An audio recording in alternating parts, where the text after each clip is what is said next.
Have you got the energy? NRG energy.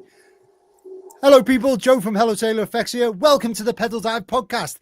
And today, my usual co-host is... Today, it is Hat Trick Johnny, your guide with the rock and roll soul and the 6 to 12 inch grooved vinyl for your listening pleasure. John's been on a Romulan ale again, as you can tell. Of course. And joining us today, we have the one and only Mr. Neil from NRG Effects. Hello, hello. How long have we been trying to set this up, mate? This has been a it's been a while. It's been a while, but we're here. Yeah, we're here. Thank you very much, Joe. Thank you very much, John. And I've got to say, shout out to Craze Fandango here. Not being a moderator, but totally being a moderator. Like and subscribe. And remember, Wet the Tip people, you can get your Wet the Tip t-shirts in the link below as ever. What's new? John, you've been building quite a few pedals, haven't you? I've seen what? Yeah. There's something behind me, around me, somewhere that is boxed up, allegedly going to one of the OGs of the Pedal Dive podcast, Mr. Dan Mincher. I don't think he's on today, funnily enough.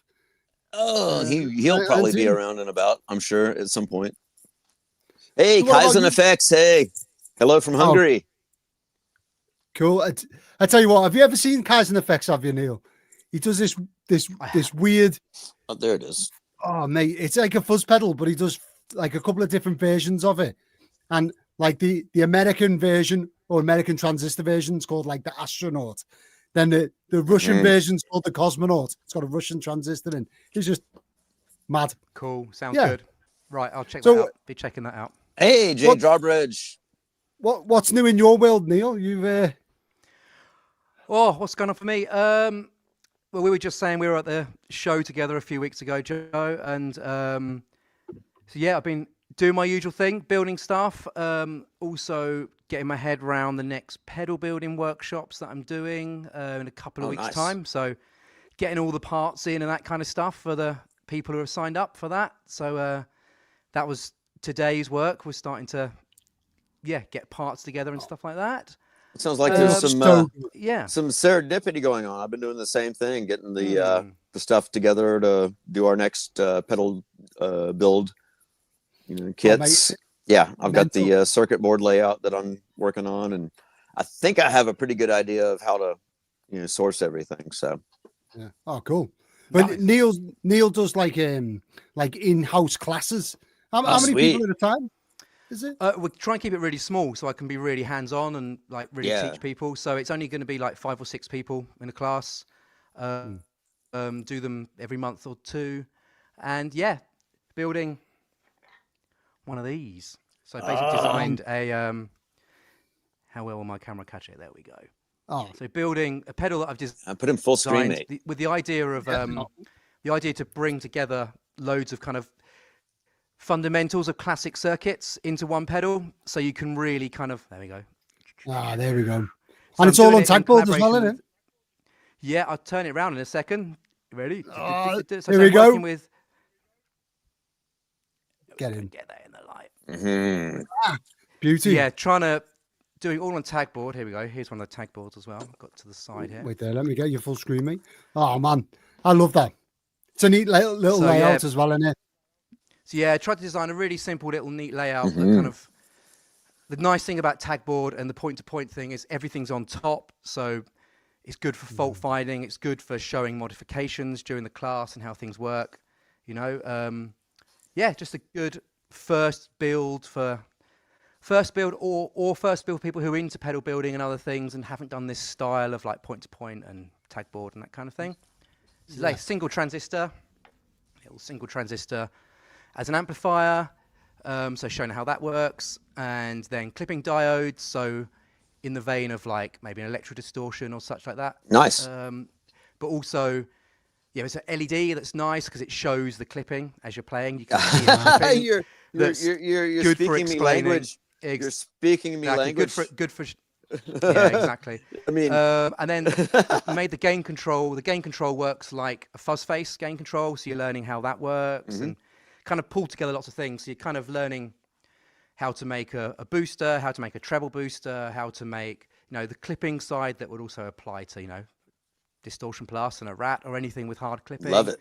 Yeah. And then showing how the input filtering and caps change it, how the output filtering caps change stuff and all that kind of thing. Good. So that's the idea, yeah. I foresee having to have you on for the pedal build for what I'm going to do with the MOSFET JFET version of what you're describing. Yep. It's the upgrade from what we did before with the Electra build. And I think this is going to be one of those pedals that when people hear it, when they get it working, they're going to be like, oh, this should be on all the time. Yeah. Yeah. Yeah. I love the versatility of using tag board. Though it's a clever idea because as you say, you can see everything that's going on, and if you make a mistake, it's so easy to fix. Exactly. Yeah. The nice thing is, obviously people building for the first time, I can get over their shoulder and I can see that they've got a part around the wrong way and it can be soldered quickly, desoldered quickly, that kind of thing. So it stops it being so scary. And also, if people build straight onto a PCB, they don't always know what you're doing. You just put the parts in like a puzzle, like you're told. But this means you actually see, that resistor is soldered to that capacitor, et cetera, et cetera. So do you know what, mate? You just mentioned getting over people and helping them out. I just seen Ghost, only instead of the potter, you got Neil with a soldering iron like Patrick Swayze in it. So, I was going to say. So if anybody fancies my arms over their shoulders, then which sign up to which the Patrick Swayze building. are you going to get? The Roadhouse Patrick Swayze, the Dirty Dancing Patrick Swayze? I mean, I'm just. I don't know if I'll be lifting people over my head. I'm just texting my wife now to say I know what I want for Christmas. Love it. Yeah. So how many classes have you done now? You've been going for quite a while. So we've only done the one, only the one so far. No, just the one so far. And the next one's on the 15th of November. So do them down in the south coast of England. So in New Haven. So pretty close to Brighton and that kind of area. So doing them I'm working with Pedal Patch, who are over that way, who do like, if you know Pedal Patch, they do pedal board solutions and design their own solderless patch cables, all that kind of stuff. And, Sweet. And the Phil also Guitar runs Show? the Brighton Guitar Show. He runs the Brighton Guitar Show as well.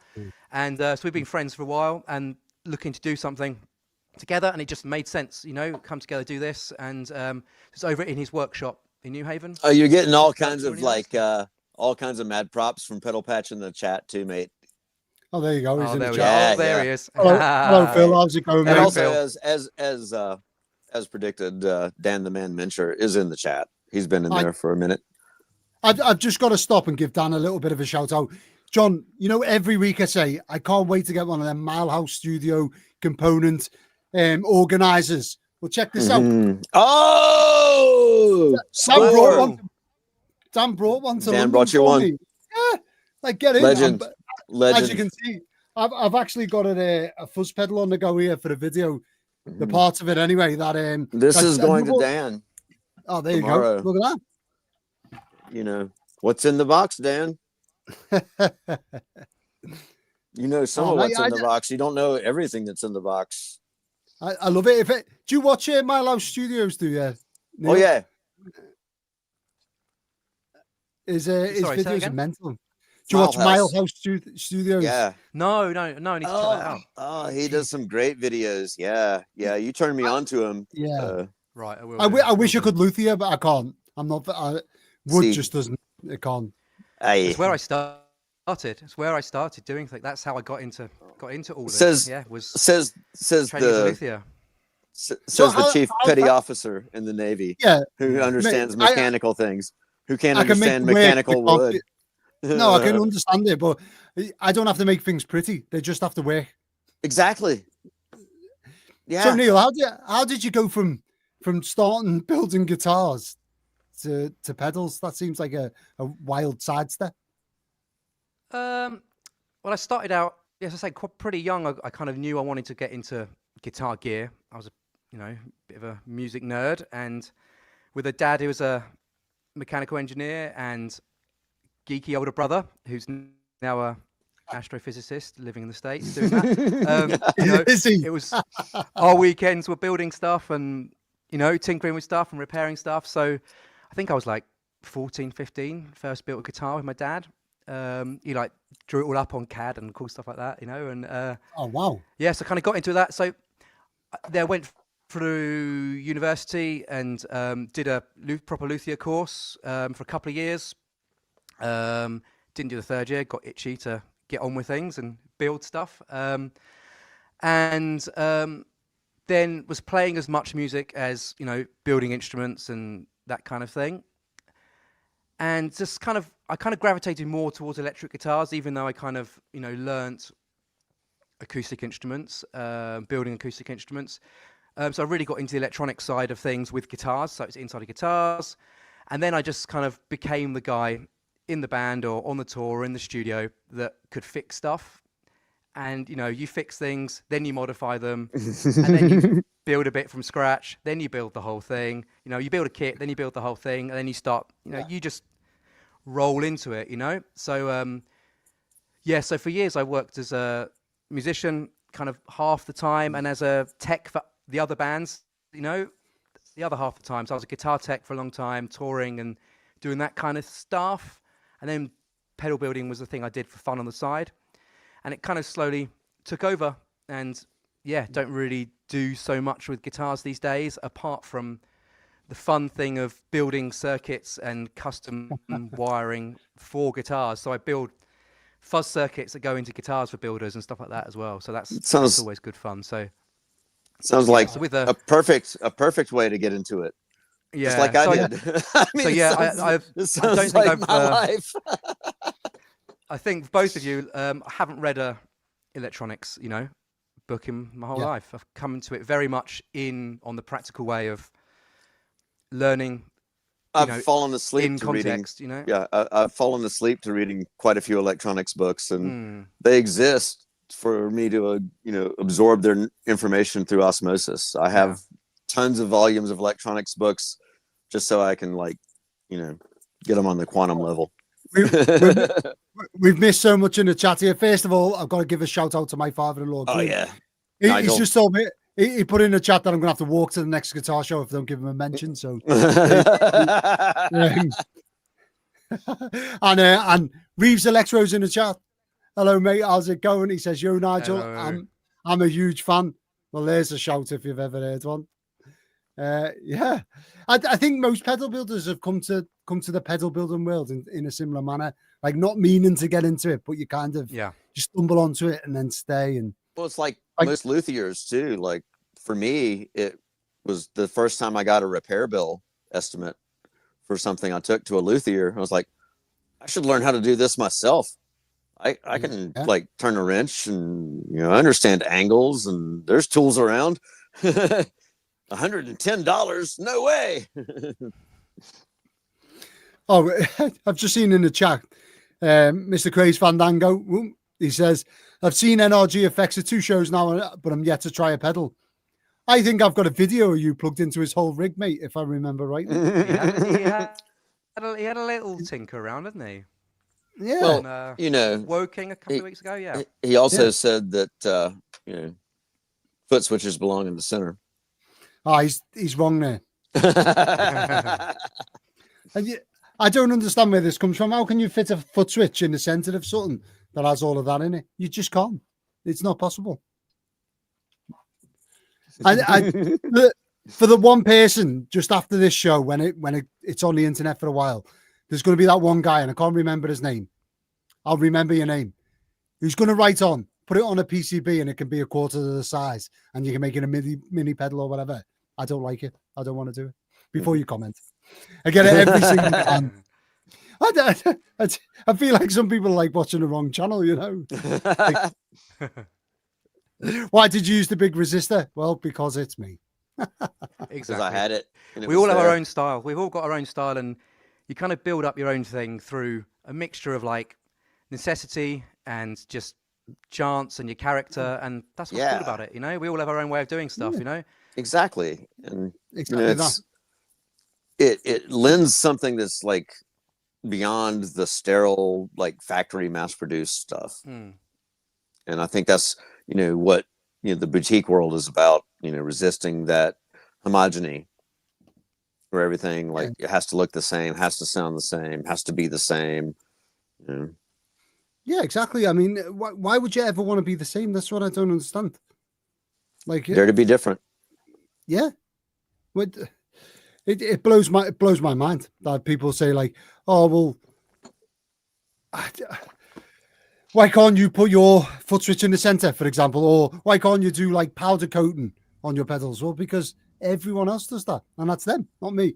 And speaking of not being the same, check this out for a picture. Oh my god, this is the octagons. Yeah. Look at this wire and talk about having a signature. Yeah. Yep. I mean, that's beautiful, mate. Oh, yeah. As if by magic. Yeah. It's wait there, I'm on the wrong one. Yeah, it's definitely a statement piece, isn't it? There he is. But as he is. Said, and yeah, there he is. He, as if by magic. Yes. The shopkeeper appeared. It's so good, and it sounds great as well. That's the thing; it doesn't just look good. So it sounds great. It's like you were saying as well. I have not. People always comment on my wiring and how I do things. Oh, it's very neat. It's all square, and it's kind of also just how I need to do it for my brain. That's kind of how I am. As Joe said, I over-organize for today. I'm like that's how I am. You were the first guest you were the first guest that was like on Instagram at 3:20 saying, I'm in the studio. Are you guys ready? Oh, you're a legend for that. For that alone, you're a legend, Neil. We've already had a practice run and everything, mate. It's the most organized man I've ever met. But like you say, your wiring style comes from your personality. So right angles, and so how did it come about that you raised the wires off the board? If I'm running a wire, I'm running it along the enclosure, but you do the sort of like what I would do in an amplifier earthing circuit. You raise it up. I think it comes from, I don't know if there's any direct influence. I guess it's from seeing amplifiers first, working on old amps, seeing inside of old studio gear and that kind of thing. But say it's not completely by design. I'd say some of it's just necessity and what you do to problem solve that one, and then you do it again and it becomes the way you do it, I kind of, because of the kind of boards I use, I still love building on like Vero board, as it's called, or a strip board. Yeah. I just find I can build smaller on that. I've tried to design PCBs and I actually build smaller on that stuff than if it was a PCB. And it allows me to change what I'm doing, make alterations really easily, make new versions, that kind of thing, do custom stuff really simply. But then, using that stuff, it just made sense for me just to bring it off the board and off to the pot. I don't know. It looks so good. Just what I did. Just what I did. But speaking of your smaller circuits, some of yours are like tiny pedals, and you've got like the full size parts in there. What most people would build SMD. Yeah. I mean, it's a little tiny guys. The size of that. On the inside of it, John, is like. No, I understand completely. I do the same thing. I mean, I've built circuits that I fit into toys. I mean, like you take a plastic enclosure, and if it fits and you can get the potentiometers and the jacks, I mean, why not? Yeah. And that's why I like going small, but I also like going big because I also like having ridiculous things sticking out of a pedal enclosure, like, the giant diodes that should not be, those sorts of things. I find that for me, that's really part of the creative process as well, is the editing. It's art. As well, bring it back down, and I kind of enjoy that part as well of like how much can I then, you spill your brain out on the desk, and how much can you then bring it back into shape and take out as much? How much can you remove and it still does what it needs or make the point you're trying to make? And that's something I love about Simon's approach too, like how he deconstructed the tube screamer the same way. Yeah, I say that with like a 7-knob octagonal fuzz, but then there you go. There's the little tiny version of that. Look at that. Tiny version of that. So that's got insane. the same transistors, the same core circuitry in there.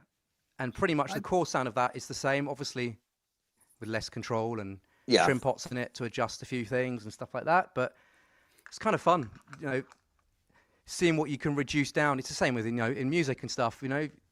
Sometimes the editing process, muting tracks is the most creative bit in the end, you know. What can you then remove after you've got your ideas out? What can you then lose? You know, that's yeah. Well, it's that way, you know, playing live. It's like, you know, what you leave out is as important as what you put in. Yeah, yeah, definitely. And speaking of live playing, we've actually got sound samples today. I believe it or not, look at that. Oh, we do. You can actually, we do, yes.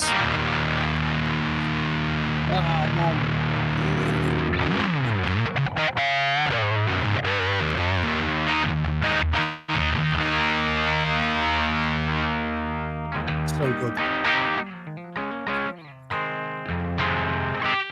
Come on now. Yeah, that sounds so good. That's that guy. Oh man, that pedal's so good. I don't think I'd be able to put the back on it though. I feel like that's a travesty. It's too neat. Yeah. And it cleans up like, really well. It cleans up really nicely. I mean, it's cleans up really nicely.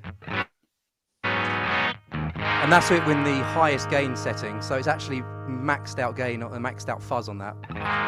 But I've done a thing on it with the second foot switch. It actually has pre-fuzz controls.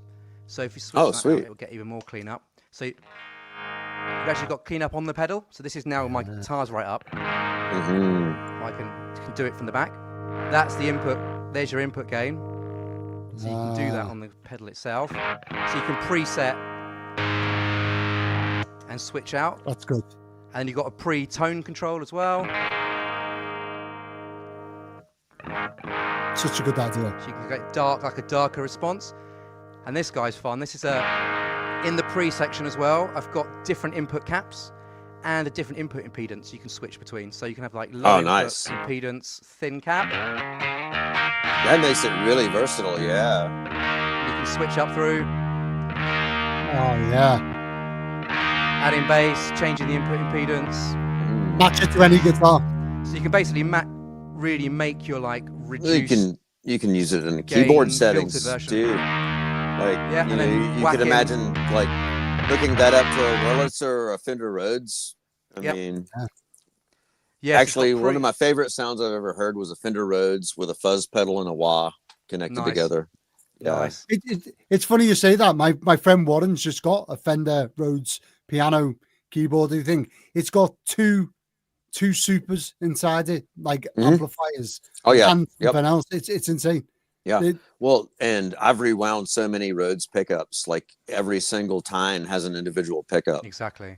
I was going to say there's like 88 single coils. Well, you know, 73, 88, depending on the number of keys, or 60 some. So you got my this piano behind me here. Yeah. I run pedals through that all the time. It's an old Yamaha. I know. Oh yeah. I'm going to talk about my piano. It's an old Yamaha CP80. So there's a pickup. It's got real strings in it, like a I know exactly grand, the model you're talking about. But it's got a pickup under every string, and it's even got MIDI in this one. So you can actually MIDI really? That's the second one I've ever seen. Yeah. And those are so bought it cool, on my so rare. Yeah, bought it for myself on my 30th birthday. Oh, mint, absolutely nice. mint. One owner. Nice. Yeah. So I run that through pedals. I think it's got some. What's it got on there? Memory Man on there and a compressor on there. Run it through pedals. Stevie Wonder used that same model to great effect on a lot of his stuff in the 70s, along with, of course, you know, the clavinet. And, I mean, you know, any other keyboard he could get his fingers on. Yeah. They call it a travel piano or a mobile thing, but it's not. It's too massive for it's if you're Queen and you've got roadies or whatever, if you're Elton John with roadies or Queen or whatever, you're fine. Yeah, exactly. But and it's got a great acoustic sound too. That's what's crazy. Like we did a studio trick with the one that we had in the studio where we'd mic the strings to get this crazy kind of like I guess Calliope, like Tinseltown, toy piano kind of sound, but not toy piano. It was like the in between. This is so true. By the way, someone's mentioned not mentioned. Don't mention MIDI on this channel. MIDI. Do you know what? I've only used the MIDI once in that, and yeah, it's not my kind of thing. That's too digital I'm the for me. least That's technical guy 1984 technology. Yeah. I can't do it, mate. You get past 1970, and I'm it's analog or nothing for me. About as digital as I go is turning a CMOS into an analog circuit. So, well, as long as there's analog drive-through, I'll forgive you. Yeah. Well, I mean, we are digital right now, but that can't be helped. The thing is, the ships I work on, because they're so old, that there's very little digital in there. It's all older, whatever. I'd be lost on one of the new things. I'd be a newbie again, Mm-hmm. Well, actually, there's analog redundant systems on anything that was designed properly, especially for aircraft. Yeah. I mean, EMPs take out your electronics. You want fly controls, that are actual mechanical. Well, I think I just joined the Navy at the right time. That my training give me an insight into guitar pedals and not computers. There you go. Yeah, I just can't. Do you know what I mean? This podcast is like an attest to my lack of technical skill. I always have technical difficulties, but I tell you what, I haven't today. I haven't. The internet never even cut out either, so we'll get on that one. Grace Fandango. It's because Neil's so organized. Still have sales. Yeah, mate. That was when the ships were made of wood and the men were made of steel. In the Peloponnesian Wars. Yeah. And today on the Royal Navy podcast. So, Neil, have you got any new designs coming out? Because you seem to have like tons of designs. I've got like three pedals I make, or maybe 4. Well, that's the bit I love, is the designing. I have to. If I could just design new pedals all the time, and then, I obviously enjoy building them and building them well. But the design is the thing I really love, the tinkering and tweaking and getting it just right. But I kind of deliberately cut down to like some core models. I mean, it's similar way to you, Joe, where I know you have kind of like some core circuits and you do them in different ways. I love that as well. So my current range is actually only kind of 4 core pedals, in being kind of my take on a treble booster, but taken further, my take on a fuzz. You just heard the biggest version of it. But again, I do then do different versions of that. So there's like a 1 knob version and a 4 knob version of the fuzz, and you can get them in different enclosures and that kind of thing. So I enjoy kind of making things different each time. Then there's a Purrer overdrive. That's kind of the pedal I got known for, I think. So I do, a version of that. And then a boost, like a really high headroom, squeaky clean hi-fi boost with tone shaping controls and that kind of thing. Oh, cool. And that's kind of the 4 that I work around. I've built other things outside of that, and I've got I'm bringing back some of my previous kind of designs into new versions, including like the Gnawer distortion. That again was my take on kind of a rat style fuzz, distortion, so hard clipping distortion. So I'm working on a new version of that at the moment. What sparked you to go down that route of bringing that back? It was actually really popular, and I was meant to bring it into my new kind of style and range a long time ago, and life and shit happens, and yes, it didn't. It hasn't materialized. True. So it was meant. It was volumes meant to be of circuits meant to come into existence at some point. Exactly, and so it's kind of ended up taking a while to get that kind of back in my normal kind of repertoire. But I'm actually, again, like saying I like designing things. I'm going to do a bit of a reboot of everything into a different style, and it's going to join then. So for the new year, I'm going to do another, and I can give you a little sneaky. You look. Cheeky, sneaky. Oh, there we are. Where's that switch? I've been working on a. firmly I've on been the working outside. on a format to do the whole range in, and I'm probably going to go along this. This is like a bit of a proof of concept using my poker. That's my take on like a treble booster, but taking it further into being a overdrive and stuff within the pedal itself. Yeah, they're all going to be this kind of 5-knob, 2-foot switch. Most of them are going to have a rotary mode switch in the middle there. Yeah. So there's going to be Nice. a bit like the 7-knob fuzz is going to be like a 5-knob one with that mode switch added in. Sweet. And then the Gnawer distortion is going to be in that as well. So with the rotary doing a mixture of like clipping and frequency response. So you've got kind of 6 different frequency responses for like your classic old school, gnarly, nosy rat sound, and then also my kind of modified version that's softened out and different clipping and that kind of thing. That's a lot to fit in that format. That's a lot of stuff. I'm just looking at some of the chat. People are like saying you need to send that pedal to them to test. You can proof test it for free. Yeah. So Dan, Crazy Fandango asks me all the time, any muff style pedals, and it's usually a no from me because it's about got one. It's about number 7 or 8 on the list. I've modified again. I've modifying so many pedals. It's something I've worked a lot on, so I know the muff circuit well. Yeah, and I know the my muff circuit. version. Yeah, the muff circuit I settled on is the super. But I've never like formally turned it into my version. I'm thinking it's going to happen. Well, the G2 is the only one that I've ever had any luck with. Right. The old Cornish one, and I think I ended up getting Dan Minche, who will be in the chat now to do this, is just to put the Cornish buffer in front of a muff, and it sounds great. Yeah, and that's basically what the G2 is. Early on, I did, built a clone. I say as much as I build clones, I did a modified version of that. Yeah. But Pete Cornish lives about a mile that way from me across the field. Oh, so yeah. I remember you saying this. Skip and a jump. Yeah. So, yes. Still haven't met him. Still haven't bumped into him in the pub yet. Apparently he's there, but he's not when I'm there. So. We've had a few people on that have legends just like right around the corner from him. That's kind of crazy. Yeah. Aaron from Aaron that's what I was thinking. Yeah, from who's the guy? Mark, what's his second name? Hamilton, is it? Mark Hamilton? The guy you're thinking of Luke Skywalker. Star Wars. All right. So who's Mark Hammer? Hammer, there it's Hammer time, baby. So he's the guy that does all the tagboard effect circuits. He's a legend. He was there for me back when I first started in the 2000s.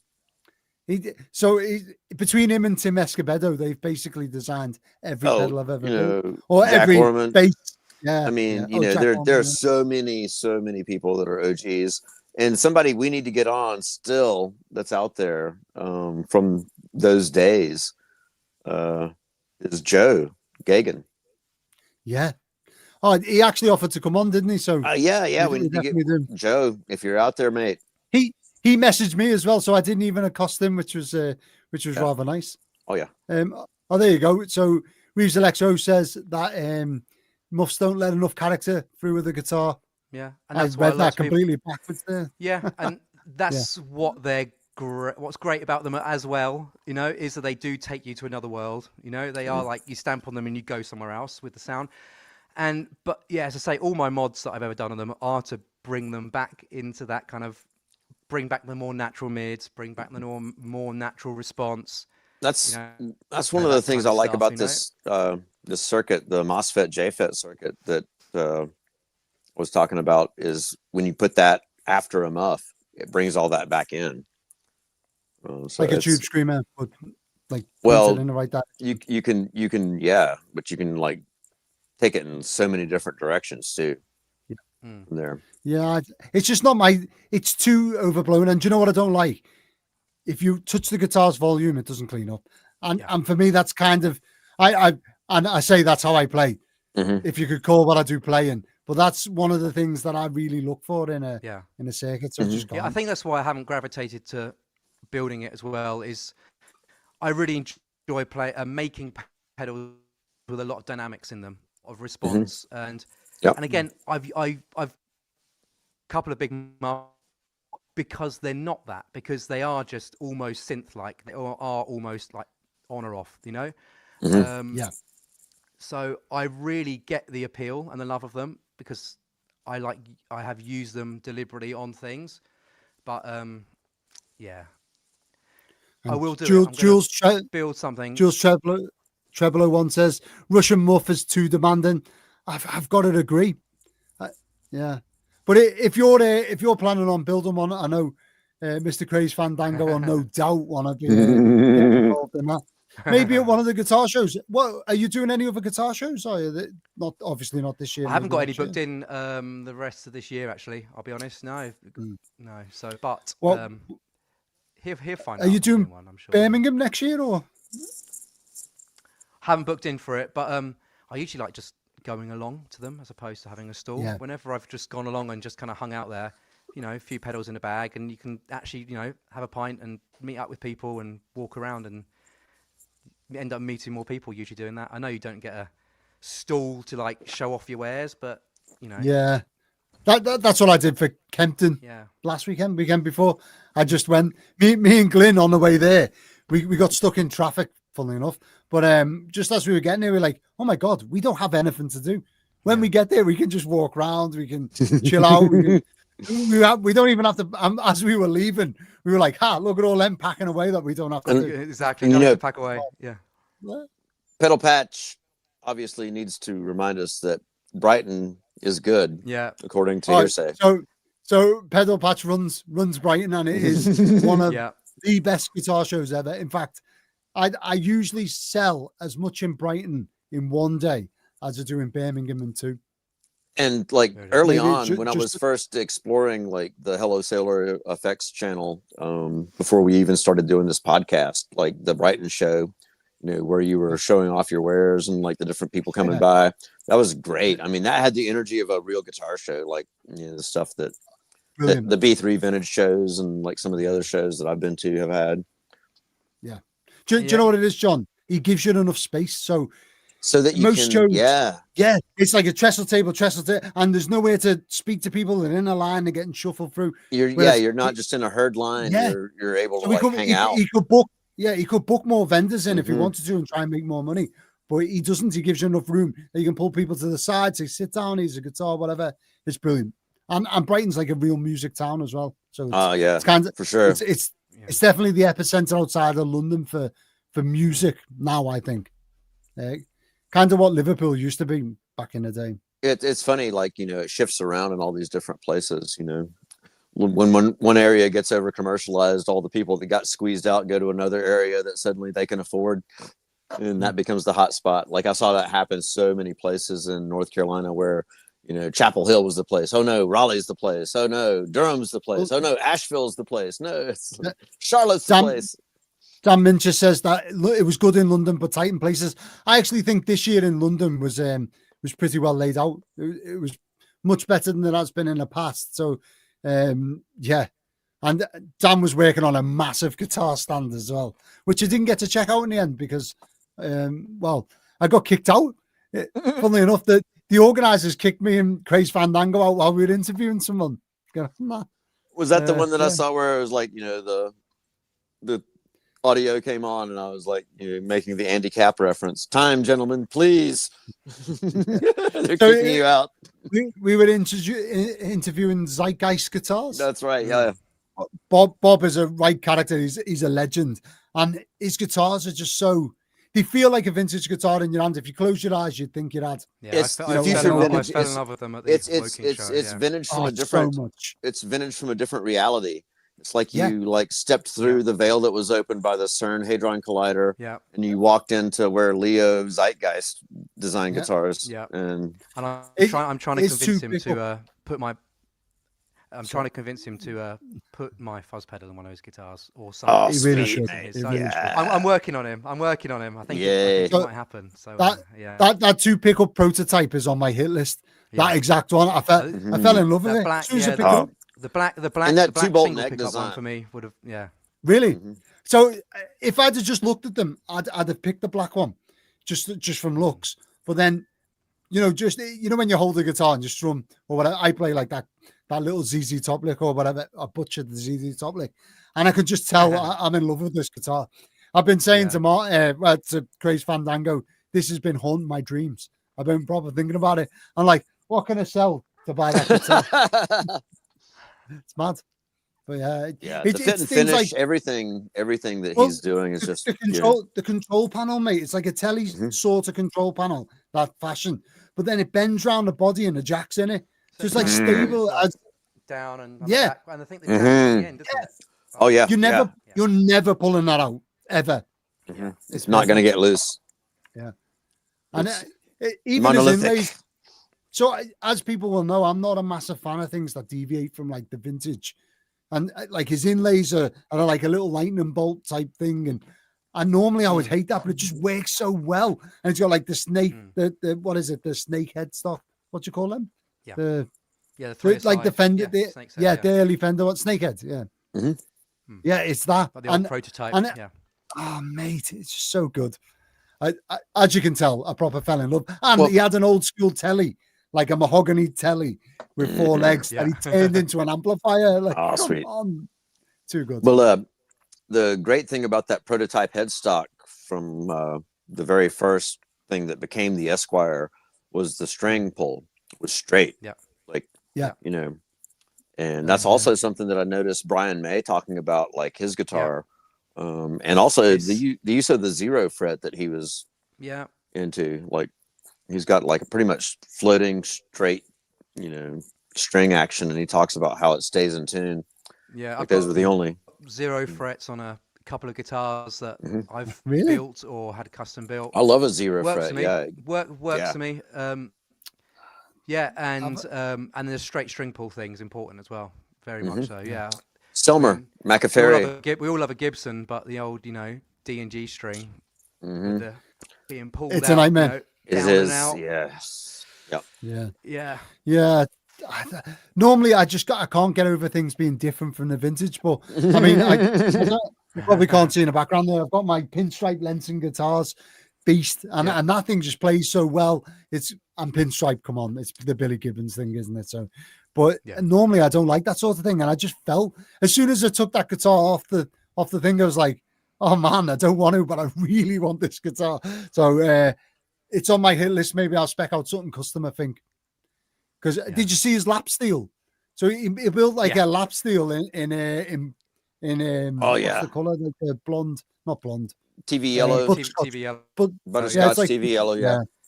And it's just it's immaculately finished. Mm-hmm.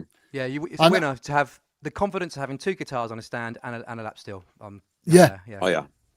And he's an interesting fellow as well, and he's like charismatic, and he's coming on a podcast soon anyway, early next year, so watch out for that one. That should be interesting. And he winds his own pickups. Who winds their own pickups? Mad. Me. Well, not me.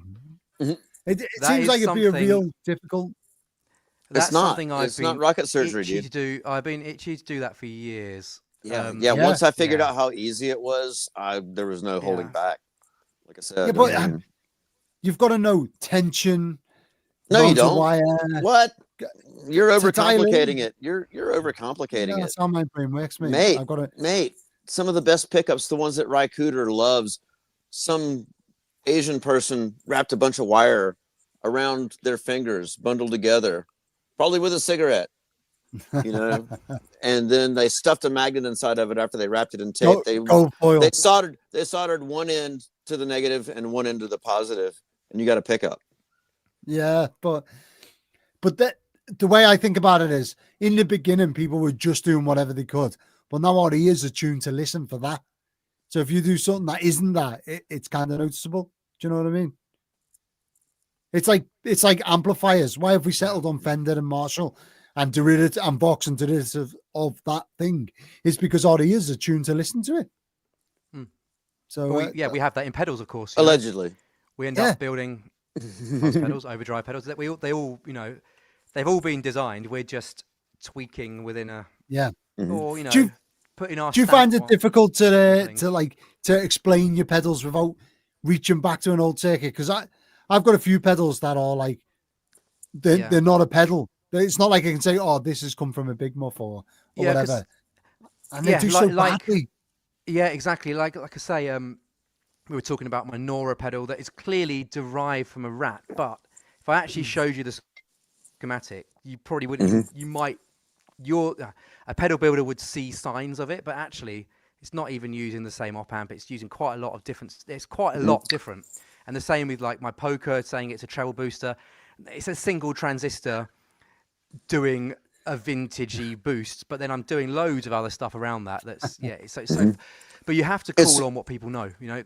Yeah, it's the same thing that Brian Wampler like constantly was fighting against everybody, like trying to call a pedal that he built. You know, oh well, it's just a Tube Screamer clone. Well, just because it uses an op amp and it has, you know, these kind of things, but then you are completely discounting the fact that it does this and this and this at this part, and it's using this part of the circuit to do that. And yes, it's got a similar topography, but just because it's a single op amp doesn't make it a Tube Screamer.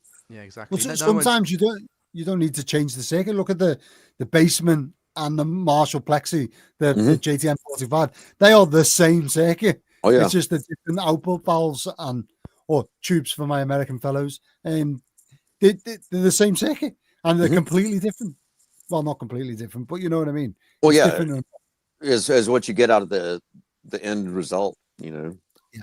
Just by and it's the same, you know, with the fuzz face circuit. Like you can do so much with that few components. Circuit is the simpler a circuit is, the bigger a single change will be. You know, exactly. So if you're talking about a fuzz face, how many parts are in the original circuit? 8. I don't know how many parts. Yeah, I mean, so that's a good number. You change a couple of values, and it's not fuzz face anymore. Yeah.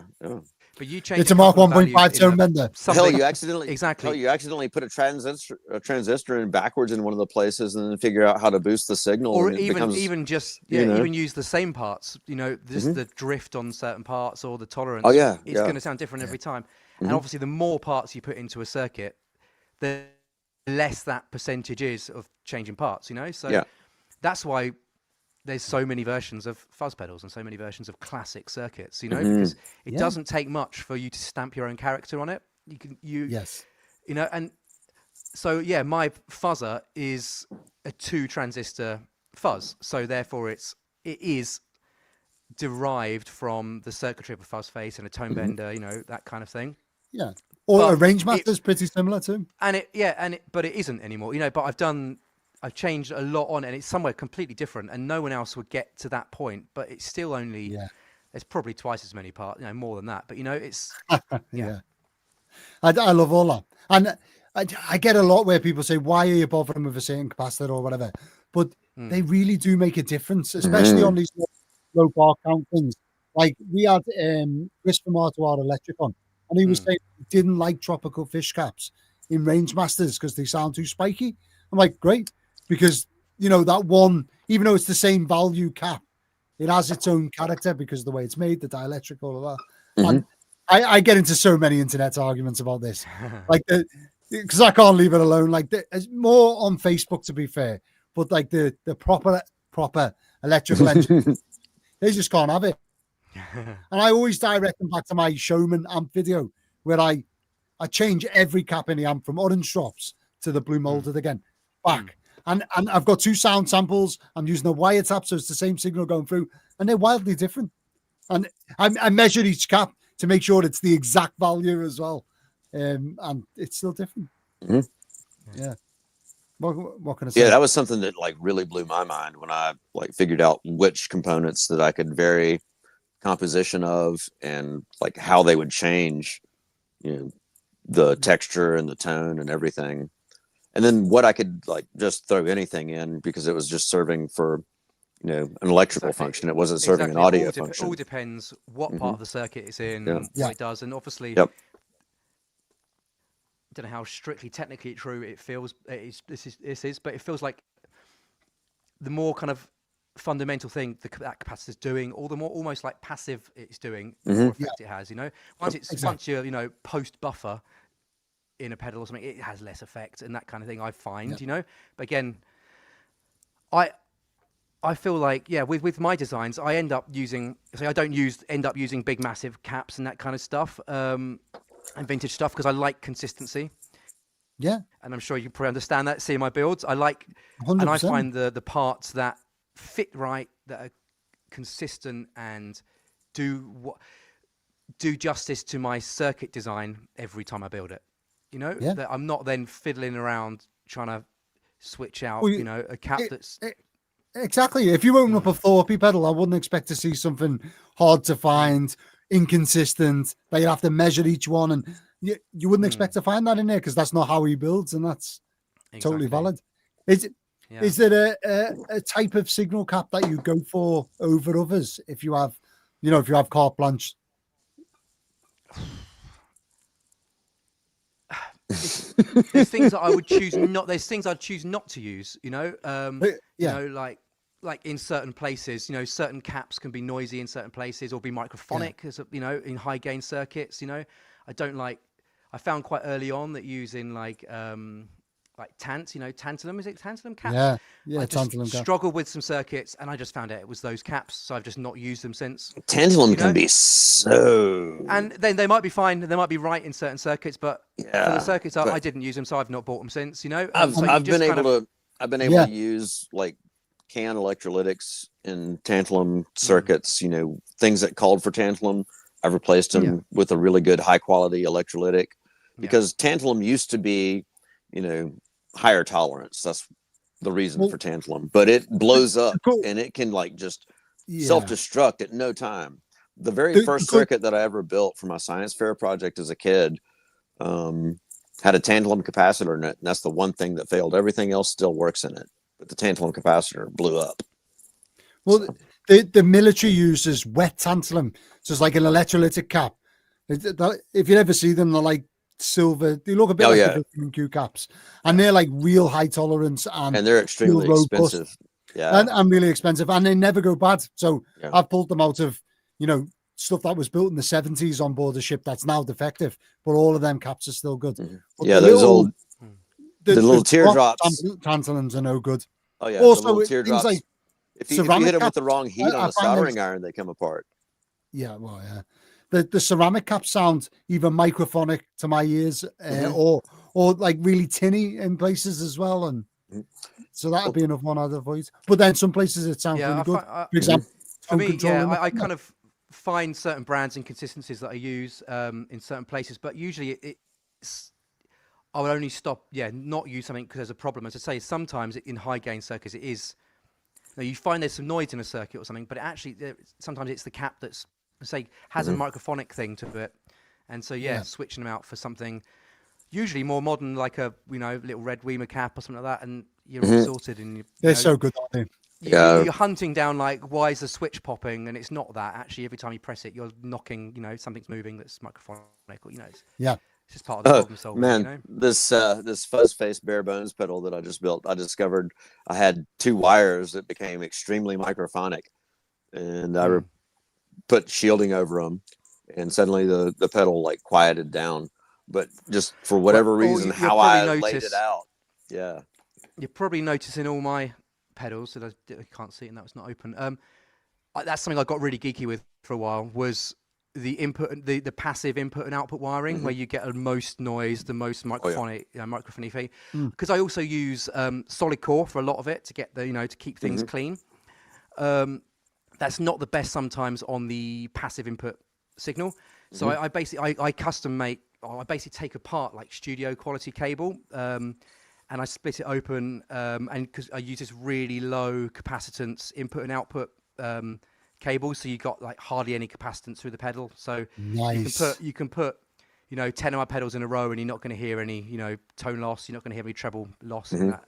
So I'm really I've got really low capacitance input output cable that I then shield as well. So it's then braided shielded through, and I just found that was something. Using mechanical, good quality mechanical true bypass is something I really wanted then, was when the pedal's off, it's really off, It's the cable that runs through my pedals is better than a patch cable between most patch cables between pedals, But, So, why not? That's it. Yeah. And that's all building up the style that I was talking about before. Exactly, yeah.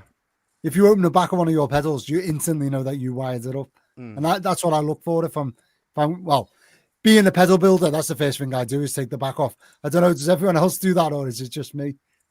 I think a lot of us do. Yeah. You want to see what's inside, Yeah, for sure. Yeah, I mean,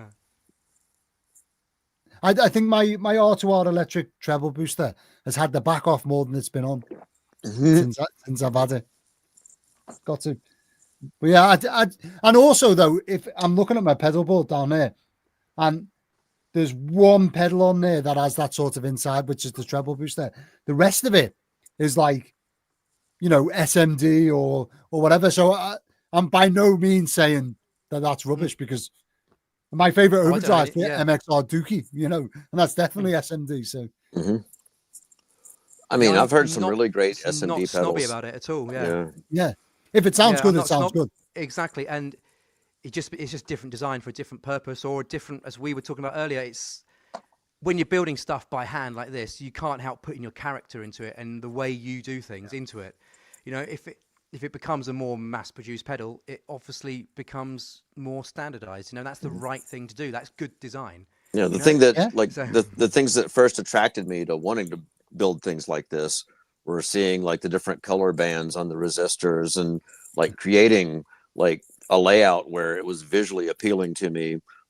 So I even like go so far as to arrange, all my resistors the same way so that you like have this like really cool color effect, and or building symmetry into a pedal, like the green ringer that I built. Like it looks like a temple of design, a temple of sound.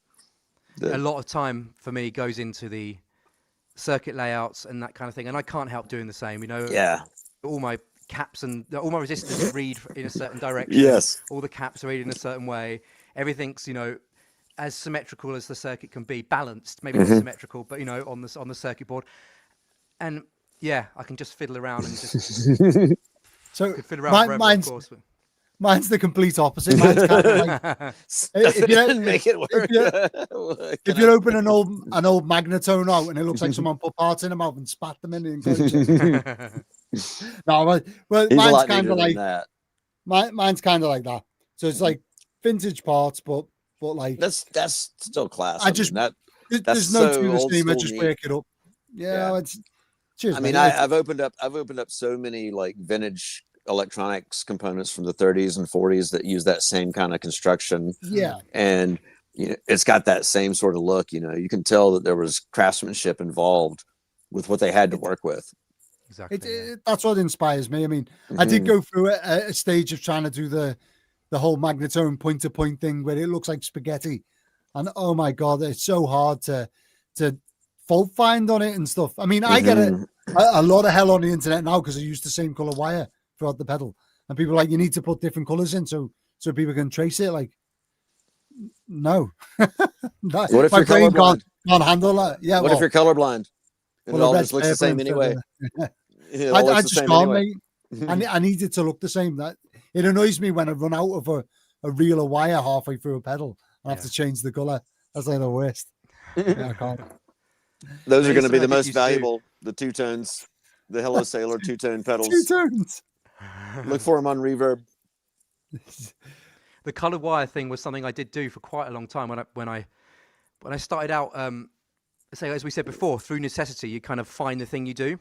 Yeah. And you kind of do a few designs, and or you kind of make a few pedals. People buy them, and it starts rolling. And I had that with the first Purrer that I built, and I think it's like one of the early customers said he wanted different colored knobs for different colored knobs on there, and nothing else written on it.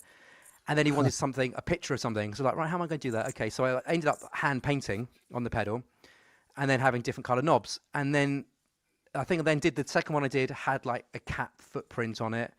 And then then it ended up with a cat on it, and then the Purrer ended up being called the Purrer because it had a cat on it. And then and it ended up like 2 years later, I was in this kind of like thing where I was building every pedal was like colored knobs, different the colored wire going to the corresponding control that color. So red knobs, red wires go to it. And then everything was like animal themed. So that's where all like the Purrer thing comes from, and the Gnawer and that kind of thing. And yeah, so I have done that. But you say you kind of follow a path. And I got to a point where I was like, okay, I kind of, for my own brain, need to do a reboot, you know? And that's when I kind of brought things into this more kind of utilitarian, clean style. But of course, things have then come over, like some of the names of some of those old pedals and that kind of thing, you know? But, I'm not calling knobs like, you know, fur and bike, you know, stuff anymore. That was good fun, you know, but you kind of get stuck in that. Yeah. Well, that classic Purrer, the black enclosure, different color knobs, 2 cats on it. Oh, there you go. Oh, and the LEDs for the eyes the LED on each eyes. side. Yeah, those are great. Yeah. I remember seeing that in like Guitarist or something like that, and it was just, there we go, man. Yeah, for the 2 channels. So yeah, so you had on the old original version, there was like 2 channels, and you flip switch between them. So you're on like the gain control. You're on on the orange gain control, or you switch across to the red. Oh, I'm mirrored. All right, there we go. The red one. So that's like one of the old school ones. Originally, they were in the bigger trapezoid, like a trapezoid, kind of one of the later. Yeah, so that's the one of the later, smaller footprint ones that I did before going into kind of more for the style I'm doing now. That's more down kind of this range. In fact, there's a one. Where is it? It's about there on the shelf. There's a silver Purrer there. And the thing is that they're repeatable. You know, you can make him rather than trying to do each enclosure. Which exactly, and I love doing the hand painting thing. But of course, you know, when you start having to charge how long it actually takes to do, you see, not as many people buy it. You know, so, exactly. And my pedals are labor of already, love. So you know, it's something you do because it's you, not because you're making money doing it. Yeah, that's the artist's quandary. Yeah, exactly. Yeah, so I kind of, this is the version of the Purrer overdrive now. So that's in like a silver enclosure that I hand satinize, if that's a word. Make the enclosure satin using a bit of a strange sanding technique that I kind of stumbled across that gives a really cool, nice, like textured, one-off silvery thing to them. So yeah, I do them in that, or do them in the black, like that fuzzes in. It's kind of Cornish-esque. Yeah, kind of going more. I think I kind of like decided, look, the main thing about my pedals is kind of the effort I put into them, the insides, not just aesthetically, but, you know, what's on the inside and kind of the functions of them. And, you know, you just kind of creatively get to a point where I'm like, I kind of got to a thing where like, maybe they're a bit too cartoony for kind of how serious I am about the insides. Maybe that's a nice juxtaposition, I don't know. But yeah, I kind of, for myself, I wanted to go to like, if they're that clean and kind of utilitarian vibe. Professional. It just felt right. Yeah, exactly. It's that fine line I have to tread between my absolute silliness and my deadly seriousness. Yeah. I understand, you know, there's got to be somewhere in between. Yeah, exactly. Yeah. That's it. It's all a style. And how did you come across like the knobs with the names? That's something I designed. So yeah, the knobs have got the I spent, again, it's one of those, I keep saying the same thing about necessity of like design. Sometimes it's what you have available to you, because I like to do as much as possible myself. I can't help like wanting to like really craft it myself. And so I kind of, you know, coming away from the hand painted thing, how should I do it? You know, people obviously doing the screen printing on things and different ways of like labeling the enclosure. Acid etching was one thing I looked at, you know, with Marcus at Reeves Electro being a bit of a master of that. And I didn't, and I kind of just thought, what could I do that's kind of my thing, but also just practical and works for me. But also what I also wanted, something that's adaptable. I like, what I loved about the hand painting thing is someone can just order one in different color, different design on it, and I can do it. So the idea of like having these enclosures that are essentially using like face plates for each model, and then I make the knobs by having, well, these ones are anodized aluminium inserts. So it's the only thing I outsource is getting those made, the inserts made, and then I, you know, make the knobs with those in. But it means that I can build this pedal in a larger enclosure, in a red enclosure, in a double version, you know, with another pedal next to it. And all I do is take out the same parts box. I'm not like remaking different circuits, having to design another different enclosure and getting a minimum amount made or whatever it is. You know, it means I can really be adaptable, and that's what I love doing. So yeah, and I'm moving on to actually, these are laser engraved on the newer ones. So they're laser engraved inserts, but the nice thing about that is it's a nice guy local to me, Ollie at OG Pickups. He makes pickups. He's doing those for me, but we're also working on alternative like colors and that kind of stuff. So it allows having the laser engraved ones means I can then, you know, we're looking at doing some reverse ones. So they're black with silver lettering and different colors and different color enclosures, and it means I can make special editions and do custom stuff. So kind of doing the for boutique builders, we really live in a great time. Like the amount of tooling that's available to us that used to be, you know, only available to the big boys. You know, stuff that was $10,000 to get into the foot in the door is like, you know, $1,000 now. Yeah, I'm in the process of going for the resin printer thing. My boss in work is like massive into printing ABS and stuff like that, and he's got me convinced that I need to be printing my own knobs. So, watch this space. Yeah, there you go. Yeah, say 3D printer of all such like laser cutter engraver and a pickup winder. That you would lose me. A pickup winder. Like, Are we going to see some NRG pickups? Are we? Is that? I'd love to. I'd absolutely love to. The amount of UK pickup builders that I bother with my ideas and designs for my guitars, who very kindly build me custom pickups to my exact specifications. Oh, really? I design, working so much with guitars, coming out of the guitar building side.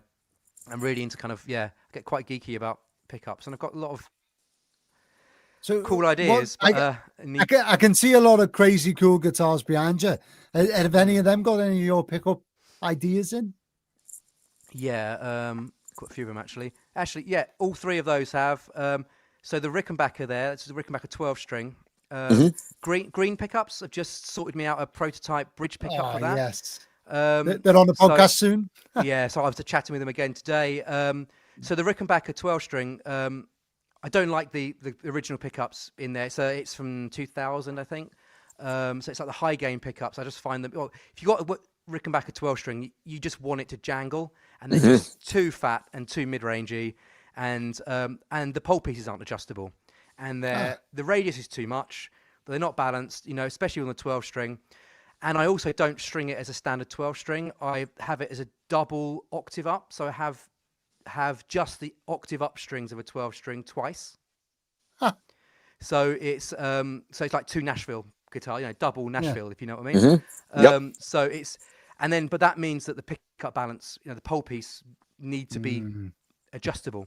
So he's made me a new bridge pickup with adjustable pole pieces for that. Class. And I just actually got it in yesterday. Sounds really good. So he's I'm ordering the neck to match now that worked. Mojo Pickups made me the mini humbuckers that are in that, and made me the single coils that are in the old Burns that I have as a baritone. They're interesting. They're basically like they're Strat size to fit it, but they're like wide range pickups. So they're adjustable pole pieces again, because being a baritone with strange string balance, because it's strange, different with the wound third and that kind of thing, and really wanted the pickup balance right. But I also did a thing with that one where the bridge pickup has two output levels, so it has an extra wind you can go to, and with the middle pickup you can become like a 9K humbucker with the middle pickup, or a 9K single coil by itself. So you don't have a difference when you do the what people call tap, but it's coil split. Yeah. There's not a difference in volume. You're not losing half of your impedance, basically. Exactly. Didn't Fender do something like that? They did the noiseless. They did that in the noiseless pickups. They had like a dummy coil. I think for the I want to say the Vintera ones, but they designed new pickups that had like an extra small coil in to match them. I never got on with coil splitting, especially because I'm a humbucker or P90 guy, but for humbuckers, because you'd either have a really crap sounding humbucker with too much to it and you split it, it sounds okay, or you'd have really weak sounding split. Exactly. I gravitate to single coils, and I was never happy with a single coil sound out of a humbucker. So it's the same problem the other way around, you know. So yeah, it was kind of, so for me, I love like the old Fender wide range humbuckers, and also things like the staple P90s, because it's a magnet that's the pole. So you get the kind of feel, the transient attack kind of thing of a Fender style, you know, where the magnets are the poles as opposed to being a bar and slugs, you know. So Stu from Some Bear Pickups made me a set for my Melody Maker, and the next staple P90 is just, and it sounds very like, not hollow is probably the wrong word, but it's kind of like that sort of thing. Yeah, very nice sounding. He's another guy who's annoyingly good at winding pickups. So as you can probably tell, I could get very.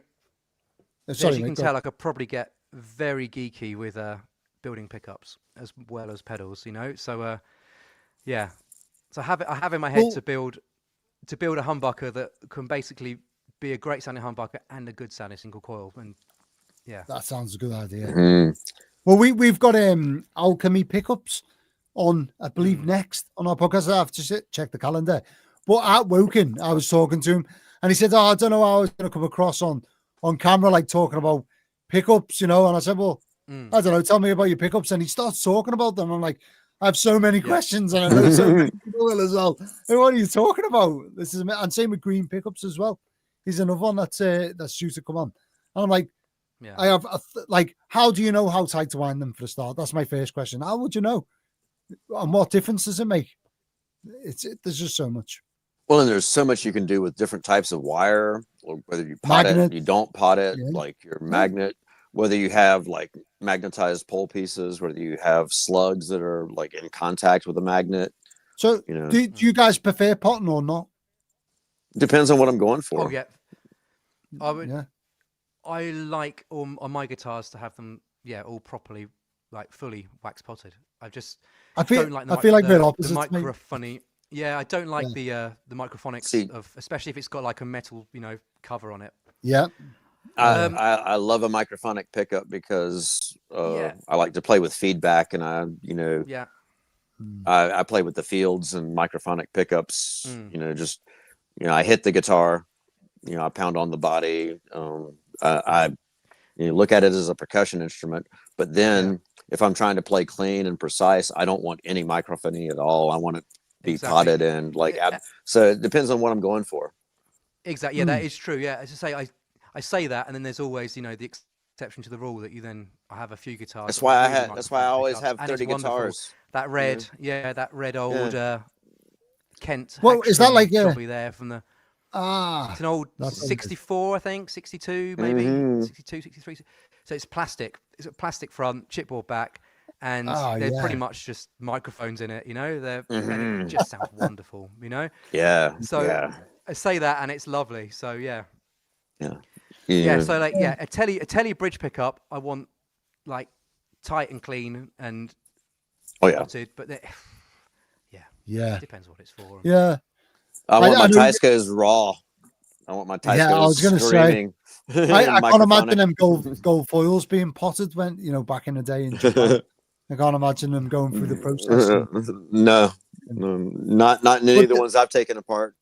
But then again, this isn't linear. It's not like saying, do you want a red pedal or a blue pedal?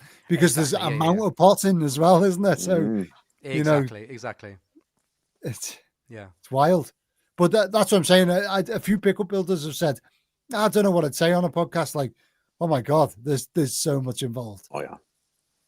There was a guy that used to do my stand with me at guitar shows, Joe, his name is. He built a couple of pedals, and he ended up putting pickups inside the pedals just to change the impedance or whatever. It's just wild. So it's like you'd have like a boost going through a humbucker and then into a fuzz. So using like a transformer, basically using like a transformer. Well, the same way that I do the pickup simulator, basically. Only but with a real pickup. It was mad, but it made the pedal like weigh a ton or whatever. Interesting. It does make me wonder why more people don't do that as like a selling point.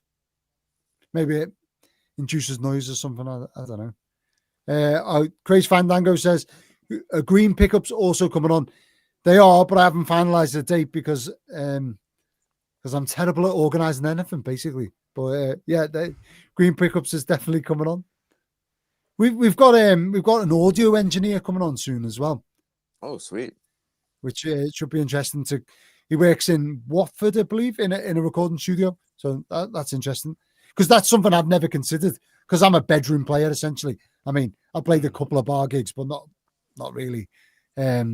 I've never really thought about sitting in a mix and stuff like that, apart from tweaking pedals with people, you know. Yeah, playing in your bedroom and playing in a gig and then playing in the studio are all different animals. Different game, yeah. I think that's where some amps like a Marshall and stuff, that's where they come into their own. Because I've built a few full size Marshalls. They always sound a bit too trebly for me, and that's because I'm sat here with just me. Exactly. Once you got some definitely. cymbals big going, hall. and exactly. Yeah. You need to cut through the mix. Yeah. Have you ever designed a pedal with someone, a guitarist, designing it for them in situ? Changing parts out and as they play. So I'd never done that until recently. I've got to, I get it to a certain point going on their kind of on their specifications or their, vague kind of descriptions, and then you get it, as far as you can. And then, just having a few options. Usually I know which one I'm going to go for, and it's usually what they end up going with, a little bit like the old mix trick of, you know what you're going to do, but you give them a bad version, and and you end up they make the same choice as you. But yeah, I've done that as well. Yeah, done that with like little sockets for parts, so you can change the input caps on if it's a simple circuit like that, and get the right feel for their gear. But especially if they're using something not straightforward, with their gear, and to make it fit within a rig or fit with their instrument and that, or their playing style or something. So yeah, I have done that, and it's rewarding. It's rewarding. It could be tricky, but it's rewarding. Yeah. Yeah. So I've only ever done it remote before now. When I'll send the pedal away, they play it, send it back. Yeah. But I had Todd from the Guitar Knobs come over, stay with me for a week. And we sat down to design a range master, and he kept picking the wrong things. And I was like, no, he's like, I want silicon, like most people would pick for the range master thing.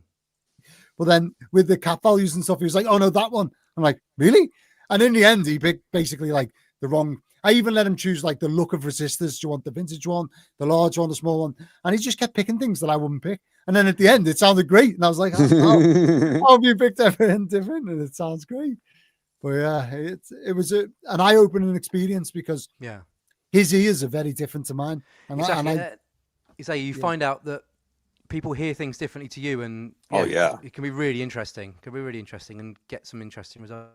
Or even see things differently, like in my crafts career, like things that I could see that I thought were flaws in stuff I was working on. Other people were like, what are you talking about? It's perfect. Leave it alone. You're overthinking it. He kept picking things like metal film resistors. And I was like, yeah, but I've got this really nice old carbon one. And they were like, no, I want the green one. I'm like, okay, that's a bit weird. But it just come out. It sounded great. In the end, it sounded nothing like I would have built. But I ended up building a few of them afterwards just because I was like, why not? Yeah. I really enjoyed that whole live process. I need to do more of that, I think. Yeah. So what's your design philosophy? If you used to sit down and design a pedal now from scratch, where would you start? Would just, what's the first? So for me, I'll give you an example. I'd be thinking, do they like cleanup? So I'm thinking about, maybe they want to go for like, I don't know, like a germanium fuzz, or I'd think about what they're trying to achieve and the parts that I would normally gravitate to. Or would you have like a base circuit that you would start with, or how would you? So if I was designing as a custom build for somebody from scratch, imagine like Billy Gibbons comes along and says, or maybe Billy Gibbons is a bad example because you will have heard him, someone you've never heard, but I'd probably ask them what they already use and what they do and don't like about the gear they've already got. And usually, I think like most things, I think, like it is with music, we're more influenced by what we don't like than what we do like. We're usually trying to avoid what we don't like more than what we do like, you know? And then we usually like more than we actually think we do. We're all quite, can get quite biased and snobby about things, 100%. So, yeah, eliminating what they don't want is usually narrows it quickest. So... yeah, obviously what world are you in? But then sometimes people don't always know what they want, So That's what I mean. They might be thinking they're after distortion, but what they're actually after is, say, we've talked about treble boosters a lot, a treble booster hitting an overdrive. But they've not heard that before. They've not felt that before to know that's actually what they're after, or the complete opposite, So it's more about maybe opening people up to things that or experience that they haven't as well, and testing that. So it's a path of finding a way. I say in all the time I've done like guitar tech stuff for people, I've done a lot of pedal board builds, so a lot of that comes down to like building a pedal board, and people ask you what you want on it, and it's again, people presume they know what they want, either on what other people have said, what they think a certain pedal should do or does, and then that goes all the way down to an individual pedal, what controls it has and what it does, and the details you get finer and finer. But difficult one, but you find your way. I love that. I love that. Eliminate what they don't want first. I've never thought of it in that manner.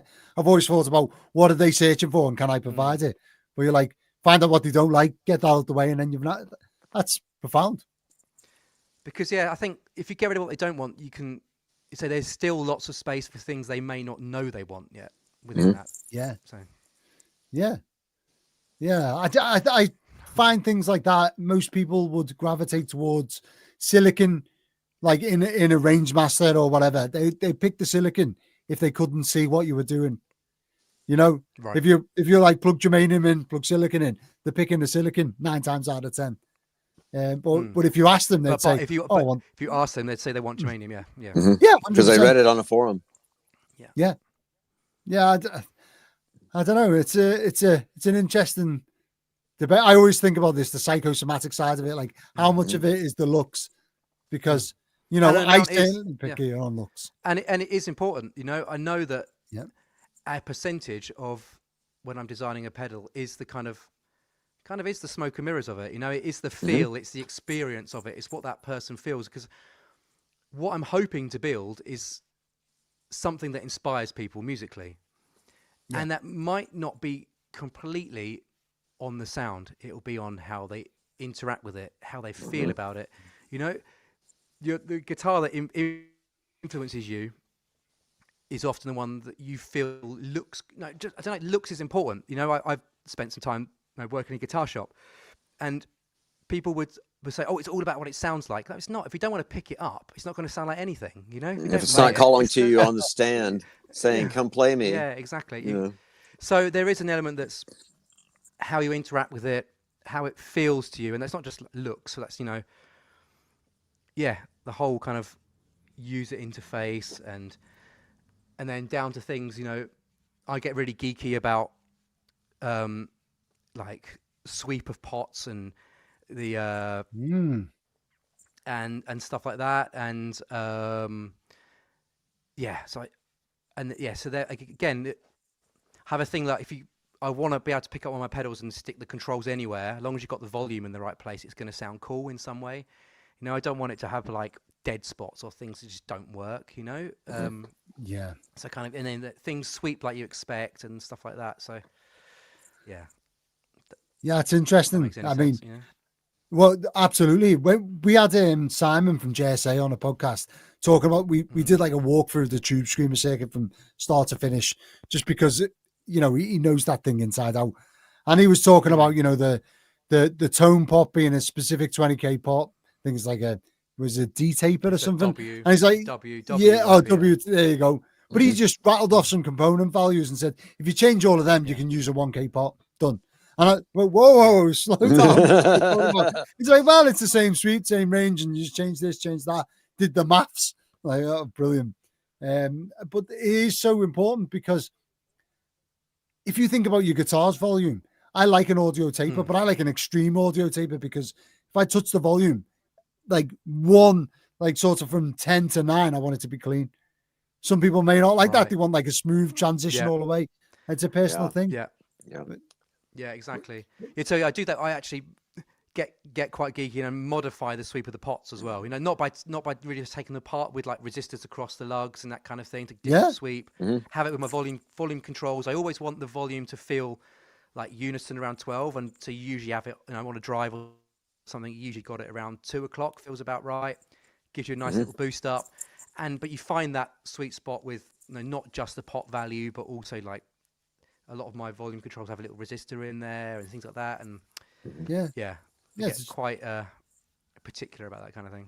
Yeah, something that something I discovered when I started doing bias controls on different fuzz circuits was every transistor, even if it was from the same lot, same part number, had a different turn off and turn on point, and I'd have to alter the resistance that I put in there before it hit the pot in order to maintain, usable sound. Because otherwise, if you didn't have the right resistance, you'd reach a point where, it wasn't doing anything that you wanted. Yeah. So. Well, I'm talking like I'm really particular about the sweep. I'm not. In my pedals though, if I've got like I don't know, a linear taper pot and I want an anti-log, I'm fiddling with some resistors to try and get in the ballpark because I haven't got the right pot to use, definitely. But it's nothing as what I really dislike and try and is when you've got everything in 20% of a pot and then nothing changes. Yeah, and nothing changes for the rest of it. Yeah, or is unusable for the rest of it. So that's something I. Well, it's like with the color sound one knob fuzz, like that one knob's useless because everybody turns it to 10 anyway. It's such a weak circuit. I replaced that and just like run it full, and then I put a bias control on it. So you see that with a lot of fuzz faces as well. If you haven't got them almost maxed out, they're not. Well, with certain fuzz face designs, having like volume, is good, but the fuzz control, I do away with that and put a bias control in there and just control the fuzz from my volume on my guitar. That's exactly what my fuzzer does. Is the fuzz is maxed. I've made it so the volume is loud. I mean, it's really loud. So unity is 12 o'clock. And it's a bias control. So and then the fuzz is maxed inside. There is a little trimmer, so you can do the thing of dropping it back, but again, it no longer being a fuzz face circuit. Reacts. Joe allegedly will be getting an example of that that I built for him in the next few days. Get in. Setting a fuzz face is an interesting one. So I read an article in, I want to say either Guitarist or Total Guitar years ago, and it might have even been Mick from TPS who wrote the article, but they were interviewing Philip Sace, and he said, turn everything up full on your fuzz face, dial the fuzz back until the sound of frying bacon goes away, and then you're in the zone. And that's how I like them set. Definitely. I kind of feel that. If you turn any of my Abbey Road fuzzes up to max on a fuzz, it has a sizzle that's terrible. Knock it back just a hair, goes away. Perfect. I should really set that with a resistor, but I just can't bring myself to do it. It's like the classic fuzz. There'll be one less control there. Yeah, but sometimes you want to go to 11. So leave it. This goes to 11, so it's louder. I love that film. I don't know. I've never been one for like the misbias fuzz sound. Like a slight misbias, great. But when you get the almost, it just doesn't make sense to me for like a usable tone. The gated spitty thing. Yeah. I love it. Yeah. I absolutely love it. See, it's I can see particular things. It's when you run it into something. It's when you run it into other things. You take that sound and use that as your bass, and you run it into something else, and then you can get like these crazy industrial sounds, and you can create like mechanical grinding gears. And I mean, it all depends on what you want. Everything's usable depending on how you're going to use it. I find those like really gated sounds and that kind of thing, they're like perfect when you need like a standout guitar solo dub on something or something that sticks out, but yours never gate out though. It's yours never choke the note out. Do you know what I mean? It's not like the notes disappear. Yes, you get the gated thing, but the notes there. Yeah. That's what I mean. That's what I strive for too. It's like, if you hit it and it disappears immediately, then it's not usable. That's where like finding that cut on point where it like reaches sustain. A gated sustain is what I go for at the very, very far extreme, and then everything else. Yeah, there you go. As we're talking about it, let's do it. Yeah, absolutely. So I've just done an Octavio video, and I really struggled with that. The gated thing, it was just disappearing. So I had to be careful on what transistors I used. So on this one, this is with the bias up. So if we bring it back, you're going to hear, I'll try and make it noisy so you can hear it stop. About there, we're gated now. So you need a little bit more volume.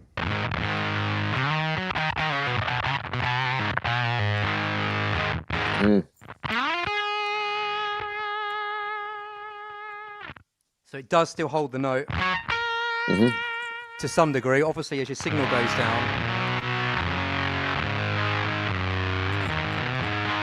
but you can get like more gated on this one as well. Yeah, this is the sound I don't understand when you go to that level of gate. And just like, where would they fit that into an Oasis song? I don't. Yeah, that's it. I like it when it's like a full-on smooth fuzz, but then slightly, just that little bit of gate on there, Yeah. That's about as much as I can handle. There's a sweet spot where it just gates, or it's just gonna. It just kicks back in. So you get that really compressed, like squash as it comes in. Yeah.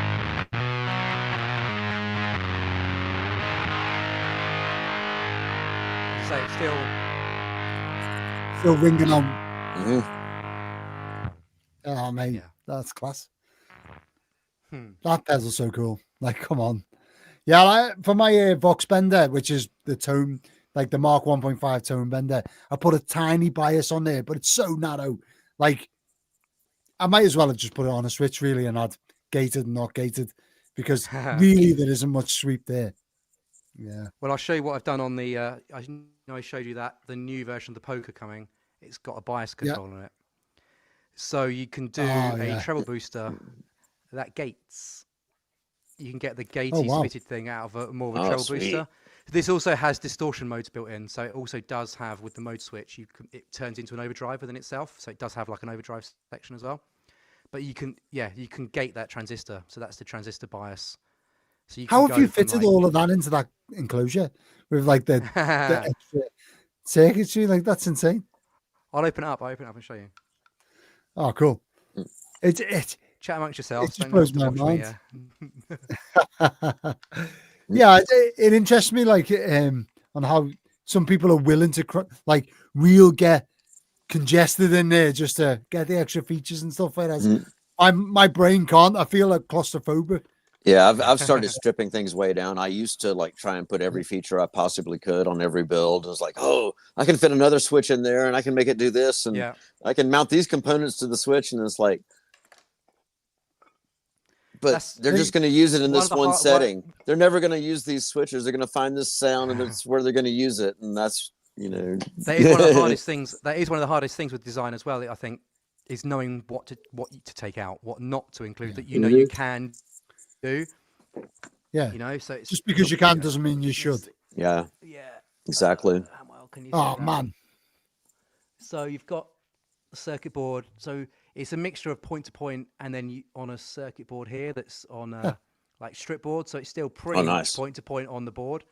But you've got like the rotary switch in here. So there's still there's a larger app there for the tone control.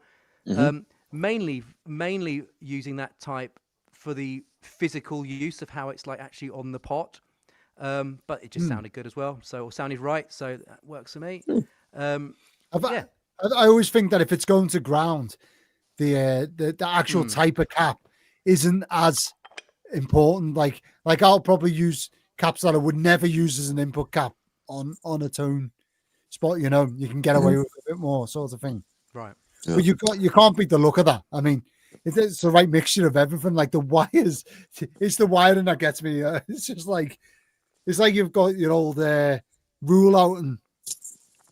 There is measurements in there. But as I say, I think I'd struggle not to do it like that now. You know. Mm-hmm. So yeah, it's. Let's show again. I'm gonna have to tap out for just a second. I'll be right back. Yeah. I got it. There's two very small discrete cable ties in there just to keep the that's the shielded cable that I run in. I said about that geeky low capacitance cable that I use through the input and output. That's shielded, I love that. So that just ties that in because it doesn't hold its shape by itself. But yeah. He's taking the mick because I put like 30 cable ties in each one of my pedals. It's like more cable tie than. Do you know what it is? I really like the wire wrap method in work. They do a lot of that big bunch of wires. There's like a string wrap around it basically. Yep. I like the look of it, but there's no way I'm doing that at every pedal. That's a lot of weight. I mean, I've tried mine with the old school, like when you use the string and you go round. And it just doesn't quite work with how much I have going on in a short space. You end up doing like 2 joints and you have to be. I've just found some very tight. This made me happy. This is the kind of sad thing that makes me happy. I found the tiniest cable ties in the world. Oh yes. To use in my pedals to make them more discreet. They're absolutely tiny. So all my pedals will have. It's amazing. Little mini cable ties from now on. So I've gone down the whole coloured route. So I'll have, I don't know, different colours for different. Yeah. Whatever. Do you know what it is? I just get bored. That's what it is. So like, if I can add colour to the internals, then I'm going for it. Yeah. It's really, it's just what I'm about. Let me see. We're getting some questions in, which I apologise to the chat. I've completely neglected it today. Has anyone tried the JHS Vulture? Is that a fuzz? Don't even know what it is. Yeah, what's a vulture? No, never heard of it. Have you heard a vulture? Have you heard of that, John? Have you the JHS Vulture? No, I haven't. It's new to me. Well, there's a whole. Is it like a power starver? Oh, or something? The Volta. Yeah. So it's a battery. Oh, the Volta. Yeah. It's a battery simulator. Battery simulator. Yeah. So you put it between your power supply and your pedal to kill. Reduce input voltage. Yeah. I've done it myself. I had it in some pedals as well. It's something that you can adjust in some of my pedals. It's getting the right voltage, especially with like transistor designs. Obviously, the amount of voltage to them is key. You know. Yeah, and I've built some of those as little custom builds. The thing is, they're so different pedal to pedal. How much difference they make. You know, some pedals. Makes a huge difference, and some it just doesn't make any difference until the pedal just stops working, you know. And then again, the thing I always got annoyed about for me is like the tape of the pot. I want to do the same thing every pedal, but it can't, you know. So I haven't tried that exact one, but yes. And someone's saying voltage regulators. Yeah, you can do it with voltage regulators, but again, it's so pedal dependent. You know, like voltage regulators as in like a component that will give you exact voltage. I only ever use that with the delay pedal. So you know, because obviously if you're going down to 5 volts or exactly that for the I built like a version of the deep blue delay from my professor, the standard PT whatever with true bypass, and he said then analog drive through, that sort of thing. And then I'll use a voltage regulator, but I tend not to like them, and I don't like inverting a voltage in any pedals either. Like I never fit a voltage inverter to a pedal. It just doesn't. I feel like it doesn't sound as good. It sounds different. I can't explain it. Yeah, I built them into things. Don't know if I've done a true AB to tell the difference. Yeah, but it's not my thing. I find that if anything's going to fail as well, it's usually that. Yeah, I struggle with it, but I'd like to know what people in the chat think. Would you prefer a pedal that has to have the voltage inverted and, you know, a different power supply, a battery or whatever, or would you prefer to sacrifice and have the voltage inverter built in? Of course, it gets expensive as well then, if you build them like one at a time, not PCB and stuff. Yeah, I don't know. The only pedal I've ever owned that had the dying battery mod type thing in it was a Mark 1.5 tone bender. I think I bought it as a kit from a guy on eBay. I forget what his brand was called now, but he did like these eyelet boards, like kits. Yep. Something like GMR. Anyway, and I didn't. Yeah. He put like a fixed resistor in there to kill the voltage. It just never. I always leave it out. But that's essentially what the bias is doing in that poker as well. But it's post power filtering. It's post my internal power supply. So that's why it would be different if that was outside and pre power filtering. Again, something I'm really geeky about is making things squeaky clean as they can be noise wise. So really good power filtering within things. So all my stuff runs on standard 9-volt power. But got a couple of things that are popping up in the chat too for Neil. Yeah, go on. One, how much is the pedal course? Pedal course is $295, and you obviously take home your working pedal with you as well. That's a whole day's tuition for that in a very small group. So very much hands-on, and you get all the instructions. I even end up giving you a little bag of parts to take home if you're brave enough to do some mods, and I'll give you some tips on doing some mods when you go home. And so yeah, $295. The one in November has got a couple of spaces still available, and then we've just opened up one in January, so end of January. So perfect Christmas present. They go to pedal. Yeah, they go to Pedal Patch website, so pedalpatch.co.uk. And so Phil handles all the booking side, and I do all the teaching. The other way around. And then also Nightfall Effects said, if you don't mind, what size enclosure is the one you've crammed everything into? That one there is a Hammond 1590B3.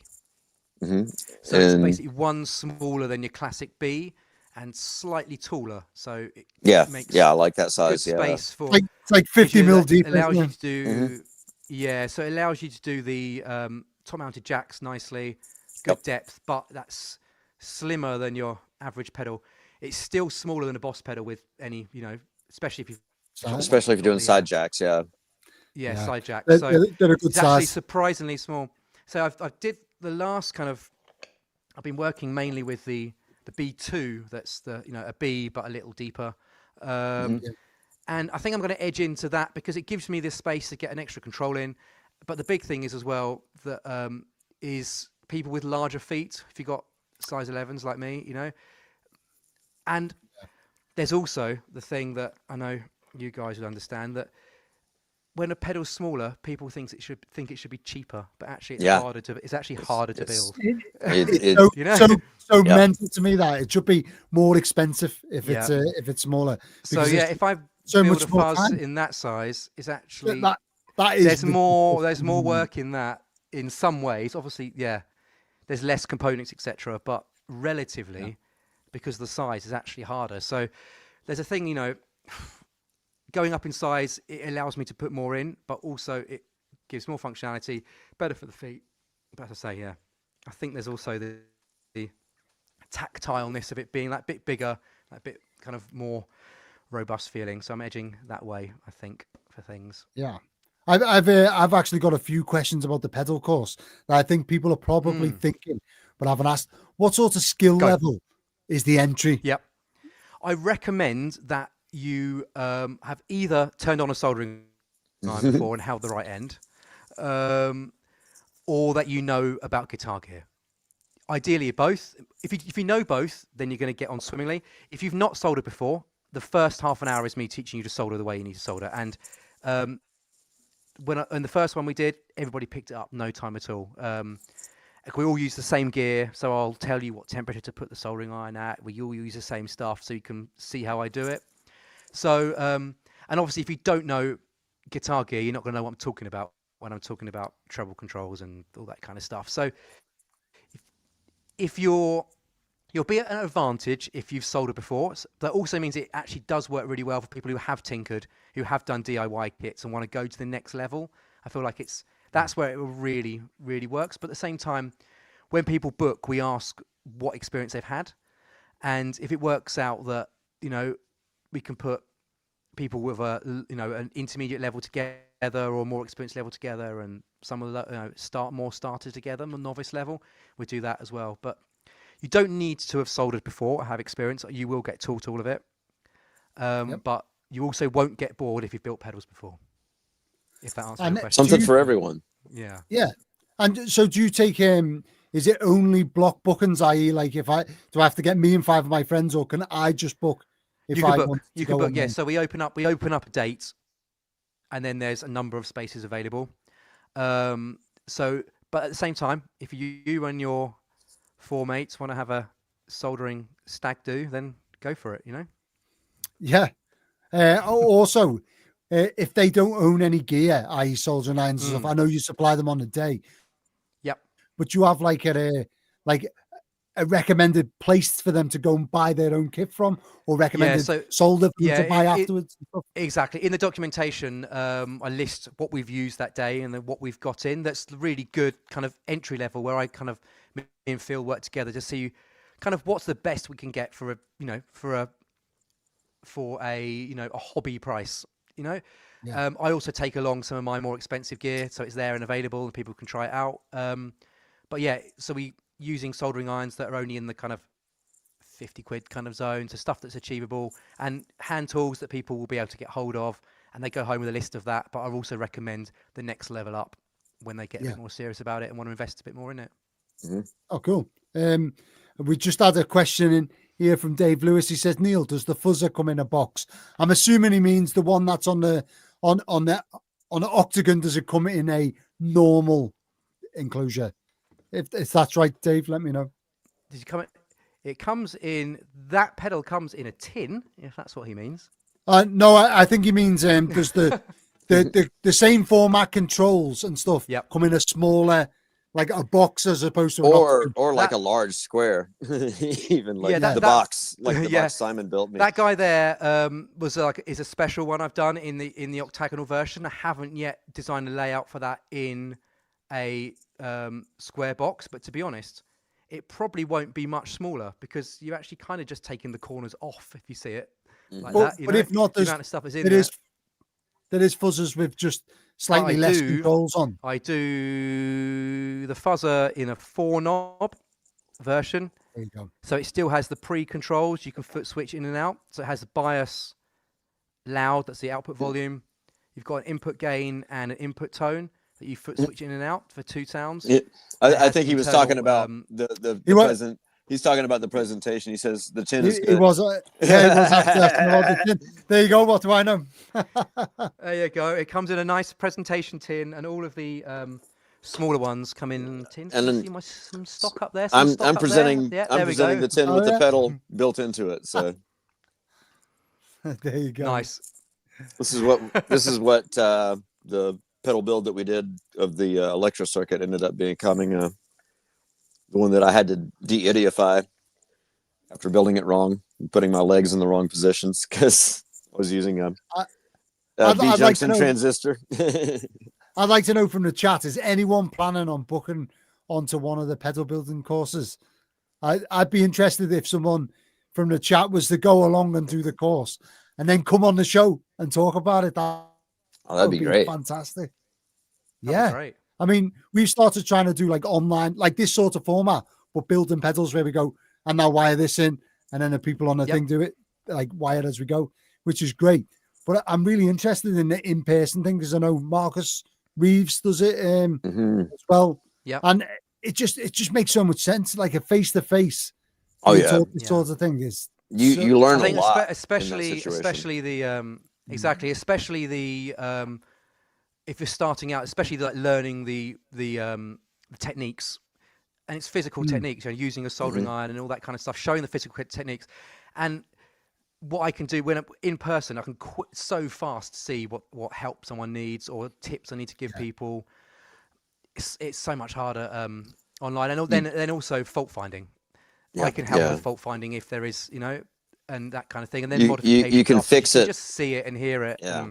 Yeah, you can fix the problem in 15 seconds in person as opposed to like 15 interactions over the course of like days, either over the phone or through text messages and that kind of stuff. Yeah, well, I know that from all. Yeah, it's the same with all the. I do a lot of pedal repairing and modifications as well, and you obviously get an email in with someone explaining what they feel is wrong with the pedal. Mm-hmm.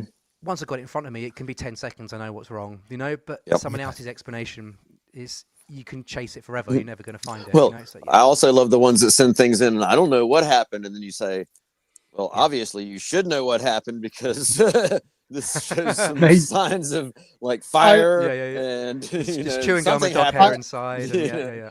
Something happened. You're just not telling me the whole story, are you? I had the best experience of this on board. So I was the GDU maintainer, so the garbage disposal unit. Basically, the chefs used to pour their food waste down this grinder and it'd go out the ship. And I had one guy come and see me and he said, I think it's broke. Like, what's wrong with it? I think something's jammed in there. And when I went into the galley, there's a fork sticking out of it like this, like out the top. Like, you think something's jammed in there, mate? He's like, yeah, I think something's in there. Well, not the massive silver fork sticking out the top. I nearly stuck him down here. What are you talking about? Not my job department. Yeah. Another thing, Neil, I wonder is, so you've run one of these pedal courses before. Has anyone off that course been in touch afterwards to show you like anything that they've done post-build, like maybe built their own pedal or modified? Not yet. It's only been a couple of months, so let's see. But they were, I think, I really do see it as a thing of like, it will start the bug, Yeah. People, it will give them it's their gateway drug, to get into this. Well, we're gonna have to push Craze Fandango into it. Yeah. He's looking like he wants to. He said he should do it for a laugh. He says he's just got a DCA 55. He needs to do it now. Now he also wants to do it if he can use glue instead of solder. So you're gonna have to turn to the dark side, Neil. We'll have to get Martin with a soldering iron in his hand. Well, the thing is, the way I look at this is if you maybe do however many courses of these a year, and 10% of them people go on to start pedal companies, then there's more pedal companies out there, which means that pedals get noticed by more guitarists, which means that more people are using pedals. It boosts the industry, and the rising tide raises all ships. So it's good for us all. Like, it's fantastic. Yeah. We should be spreading this stuff to the world. And the more people that pick up a soldering iron, the less it's going to die out. Exactly. Yep. And everybody's going to have their own, going to come out with it with their own, they're going to develop, like we were saying, their own style, their own take on it. And it doesn't take away from others. It's just all, Well, that's the beauty about this. It's our craft. It's our, Yeah. The pedal wheel's different to everything else. If you own a car, you're not buying another one. But I own lots of it. I've got 2 racks of pedals there, and there's still 10 I'm watching on Reverb that I'm about to buy. It's never going to stop. So the rising tide raises all ships. So I love that you're putting like lessons out there, especially on tag boards, because I think that's what's missing in the pedal industry. More people building in that sort of handmade style. But I think there's a lot of PCB design going on. That is an art form. Hands up, I'm designing a PCB. I'm not designing a PCB. I'm changing my range master into a PCB design, so then I can. I'm doing a project with a friend and put some kits out there. And oh my God, is it so hard? Like, just even turning the application on, I was like, I don't understand it. None of it makes sense to me. So that's a few steps down the path. I feel like, as you say, doing this, the pedal with tag board, point to point, you're really understanding what the components are and why. You're learning the basics and getting all the fundamentals, As I say, the design, I saw that Phil replied to somebody asking about what we're building. So we all build the same pedal. I've designed a pedal bringing together like lots of classic elements together, the fundamentals, I feel like, of shaping tone that can then be applied to other pedals. So you can take, the tips that I've given you or what you've learned about clipping and apply it to any distortion pedal. You can take the tips I've given about input filtering or output tonal filtering or biasing stuff, and you can apply it to other things, and you'll see elements in other pedals. You'll see, that's the gain control from a fuzz face, and I learned why that works and what changing the components does. And if you change the input cap, I can turn this pedal into a treble booster, or I can turn it into a full range boost or a clean boost or whatever. So the idea is to really teach a lot of fundamentals, and the people will then recognize and be able to take forward and recognize other things. Yeah. And that's how you design pedals. You just take them little blocks, Yeah. like this tone control, this input buffer maybe, and you build your own style from that. And anyone who thinks that pedal builders are designing things from the ground up, they're not. Yeah. No. They're taking bits from it. This technology is so old. Apart until you get to things like the old, the fluorescent tube type pedal, who does a third man and stuff like that. Until you get into that. Yeah. Well, even that's old. I mean, I'm this old technology just applied to. Yeah. I'm going to say none of us are inventing electronics, and that's kind of not the point. It's like, it's just we're all electron herders here. Exactly. It's just the palette we're using. It's resistors and capacitors and such like, and we just bread's been invented. People bake it differently, don't they? Yeah, exactly. I love it, and I really hope that some people in the chat go ahead and get on this pedal building course. It'd be interesting. If anyone does, let me know after this. If you book it, let me know, and then after your booking date comes up, we'll get you on the show together.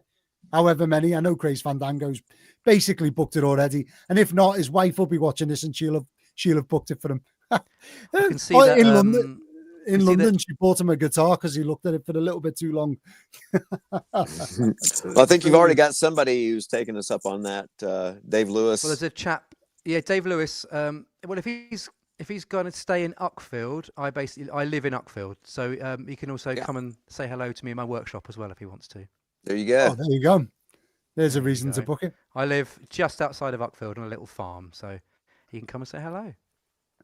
And we got Dan Minchin here says HSE course meet and greet and piss up. Well, actually, funny enough, me and Grace Fandango have been talking about having a pedal dive meetup somewhere, maybe Bristol way, because it's middle, easy to get to, big city.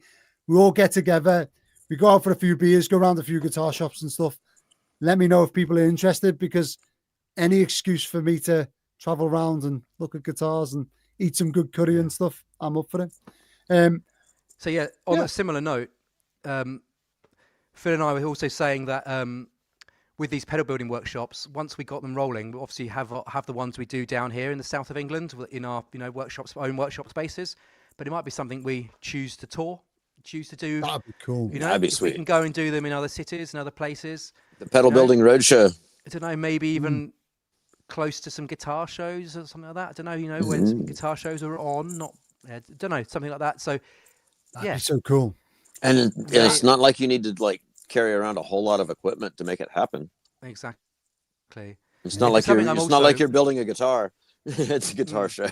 So gonna say, and on top of the sorry, go on, Karen. No, I was just thinking how you would navigate the insurance side of it. That's Don't worry about that. Yeah. It'll be covered by the blanket policy of the Lloyd's of London that has the $1 million for. Neil, I've got your game up. What he was thinking then is Phil will sort that. Yeah, exactly. I'm insured. It's fine.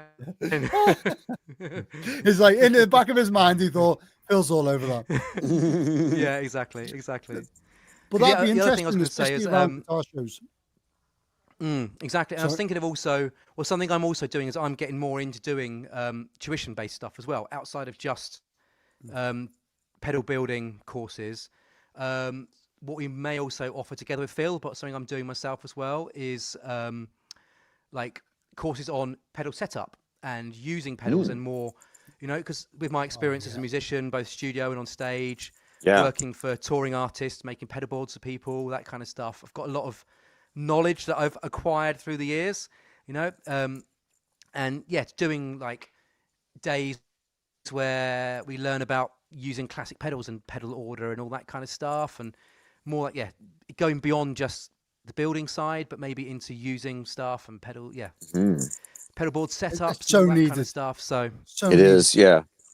When I started out, I needed that because I was using a cheap tube screamer into a orange tiny Terror with active pickups. And I was like, why don't I sound like Paul Kossoff? And like dialing out all the treble because I'm like, it needs to sound thicker. And then it was just sounding flat and it was terrible. And that was my rig for a long time. Very long time. Something we spoke about, Joe, at the guitar show we were at, where we stood next to each other. We were saying about how with guitar shops closing, they're not being that place. You know, when I grew up, I learned guitar, I was pretty young, but being a teenager, going into guitar shops on a Saturday, I could be there for 4 hours, 5 hours, and I wouldn't know what a wah pedal was if, you know, John behind the counter didn't put one on the ground for me, or, you know, Mark didn't show me this. You know, I can remember the guys who showed me stuff. I can tell you their names, you know, the people who said, oh, try this out. Have you actually tried a real Fender Strat? And then let you take it off the wall and try it. So that's, those with shop shutting, there's not that experience of like, and we were saying that with guitar shows as well. A lot of people go there they want that just interaction and experience to learn stuff as much as just going there to buy stuff. You know, it's a little bit different maybe it used to be. Do you think this is isolated to the guitar world though? Because what you're kind of articulating there is the fact that people are watching YouTube and going, oh look, there's a pedal I like the sound of, and watching someone do it. Whereas in real life, I noticed this with my son. He's 18 now, but when he was like 14, I went up to his bedroom once and he's hanging out his window on his phone, like texting away. And there's a girl across the street who's the same age, hanging out with her window, texting away. I was like, son, what are you doing? And he was like, oh, go away, Dad. I'm talking to this. I was like, go over there. You can't touch it from here.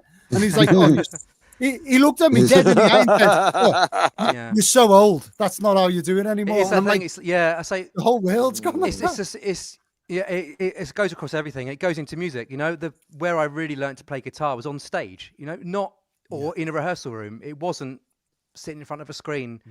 That's completely valid. It's superb. The resources and what's available, and us as pedal builders as well. What's available online. You mentioned, you know, all the same places that we would have learned to build, you know, pedals from and got circuits from when we were starting out. And the same with music. You know, having that available to learn guitar, but to actually have guitar lessons with a real person, or to be in a real band where you actually have to, you know, keep in time together as a band, not you know, when there's no safety net, and you know you're gonna look like the fool if you mess up, and if you can't cover for it, worth, you know, 1 gig is worth 1 gig's worth 1,000 lessons, 50 rehearsals, whatever, exactly, all that kind of thing. So so I think it's the same with say guitar shops going. People need to, and people are scared to ask, or they don't know how to ask, or don't know what to ask. You know, so that's why I've got in my head about doing these tuition things for groups of people, like learning about the history of effects pedals and where they come from, and guitar tone, and how that is so important to understand what comes next. Not jumping in now with, you know, trying to pick which multi-stage phases you're going to use when you don't even know where that came from. You know, it's like you almost know what you're looking for. You don't know what you're looking for. We're actually going back in time and seeing how, you know, someone designed something, misused it, and then people wanted to emulate that, and the limitations of technology, that kind of stuff, and how that influenced everything to where we are now. It's and understanding your baseline, like having a good understanding of like what you're playing before you start adding anything else to it. You know, what your amplifier and what your guitar are capable of, and then see, you know, does your amplifier have reverb? Does it not have reverb? Does it have tremolo? Does it not have tremolo? You know, does it have like a really good like gain channel that you can engage? You might not need that pedal that does those things. You might want this instead. Why did I buy a Showman that's nearly 100 watts that I can't turn on, apart from through a Captain X with headphones? A lot of people do that. And I mean, I'd be interested to see people's reactions, like I had going to that pedal show where they're turning up some pretty big amps in your face, and that visceral experience compared to maybe a quad cortex that most people would probably use in their bedrooms. You know? It's like, I mean, a lot of times, like you're trying to emulate the sound of something that's just in its raw state, like a Marshall cranked up, and you're trying to like create that same sound through a small amp by using pedals to get, you know, the same kind of level of, you know. I don't even think people know what they're trying to emulate. I don't think they actually. I mean, that's half the battle in a lot of cases. Is like just getting them to understand what it is they're trying to like make happen, and give them the options. Well, you can do it this way, this way, this way, or this way, depending on, you know, what setting you're in or what you have to work with. When you step out of that digital world into the real world, as it were, there's more treble and less gain almost every time you plug into anything. Yeah, it's interesting. Right, well, on that note, putting the world to rights, we're 2 hours in. I'm going to have to call it because, as ever, I'm in work at 5 o'clock in the morning. I'm going to say a massive thank you, Neil. It's been amazing having you on the podcast, and I feel like we definitely need to welcome. Thank you. draft you in again for an All Stars episode. I'll be there. Have we hit our 1 year mark yet, John? We've passed. Oh, we're way past a year, mate. We celebrated that like a few episodes back. Oh man, we need to do it. We keep saying we're going to do an All-Star episode. Flying ties when you're. I really want to put. Do you know Simon from JSA Effects? Have you met him? I would love to with him, but yeah, just. You put you and him in the same. Yeah. And then just press go, and I'll sit back and watch. That would be, because you two are very similar in design ethic. I think that would be definitely interesting. Anyway, thank you very much to everyone who's in the chat. It was one of the most commented episodes I think we've had so far. That's been insane. And we'll catch us on the flip side. Cheers all.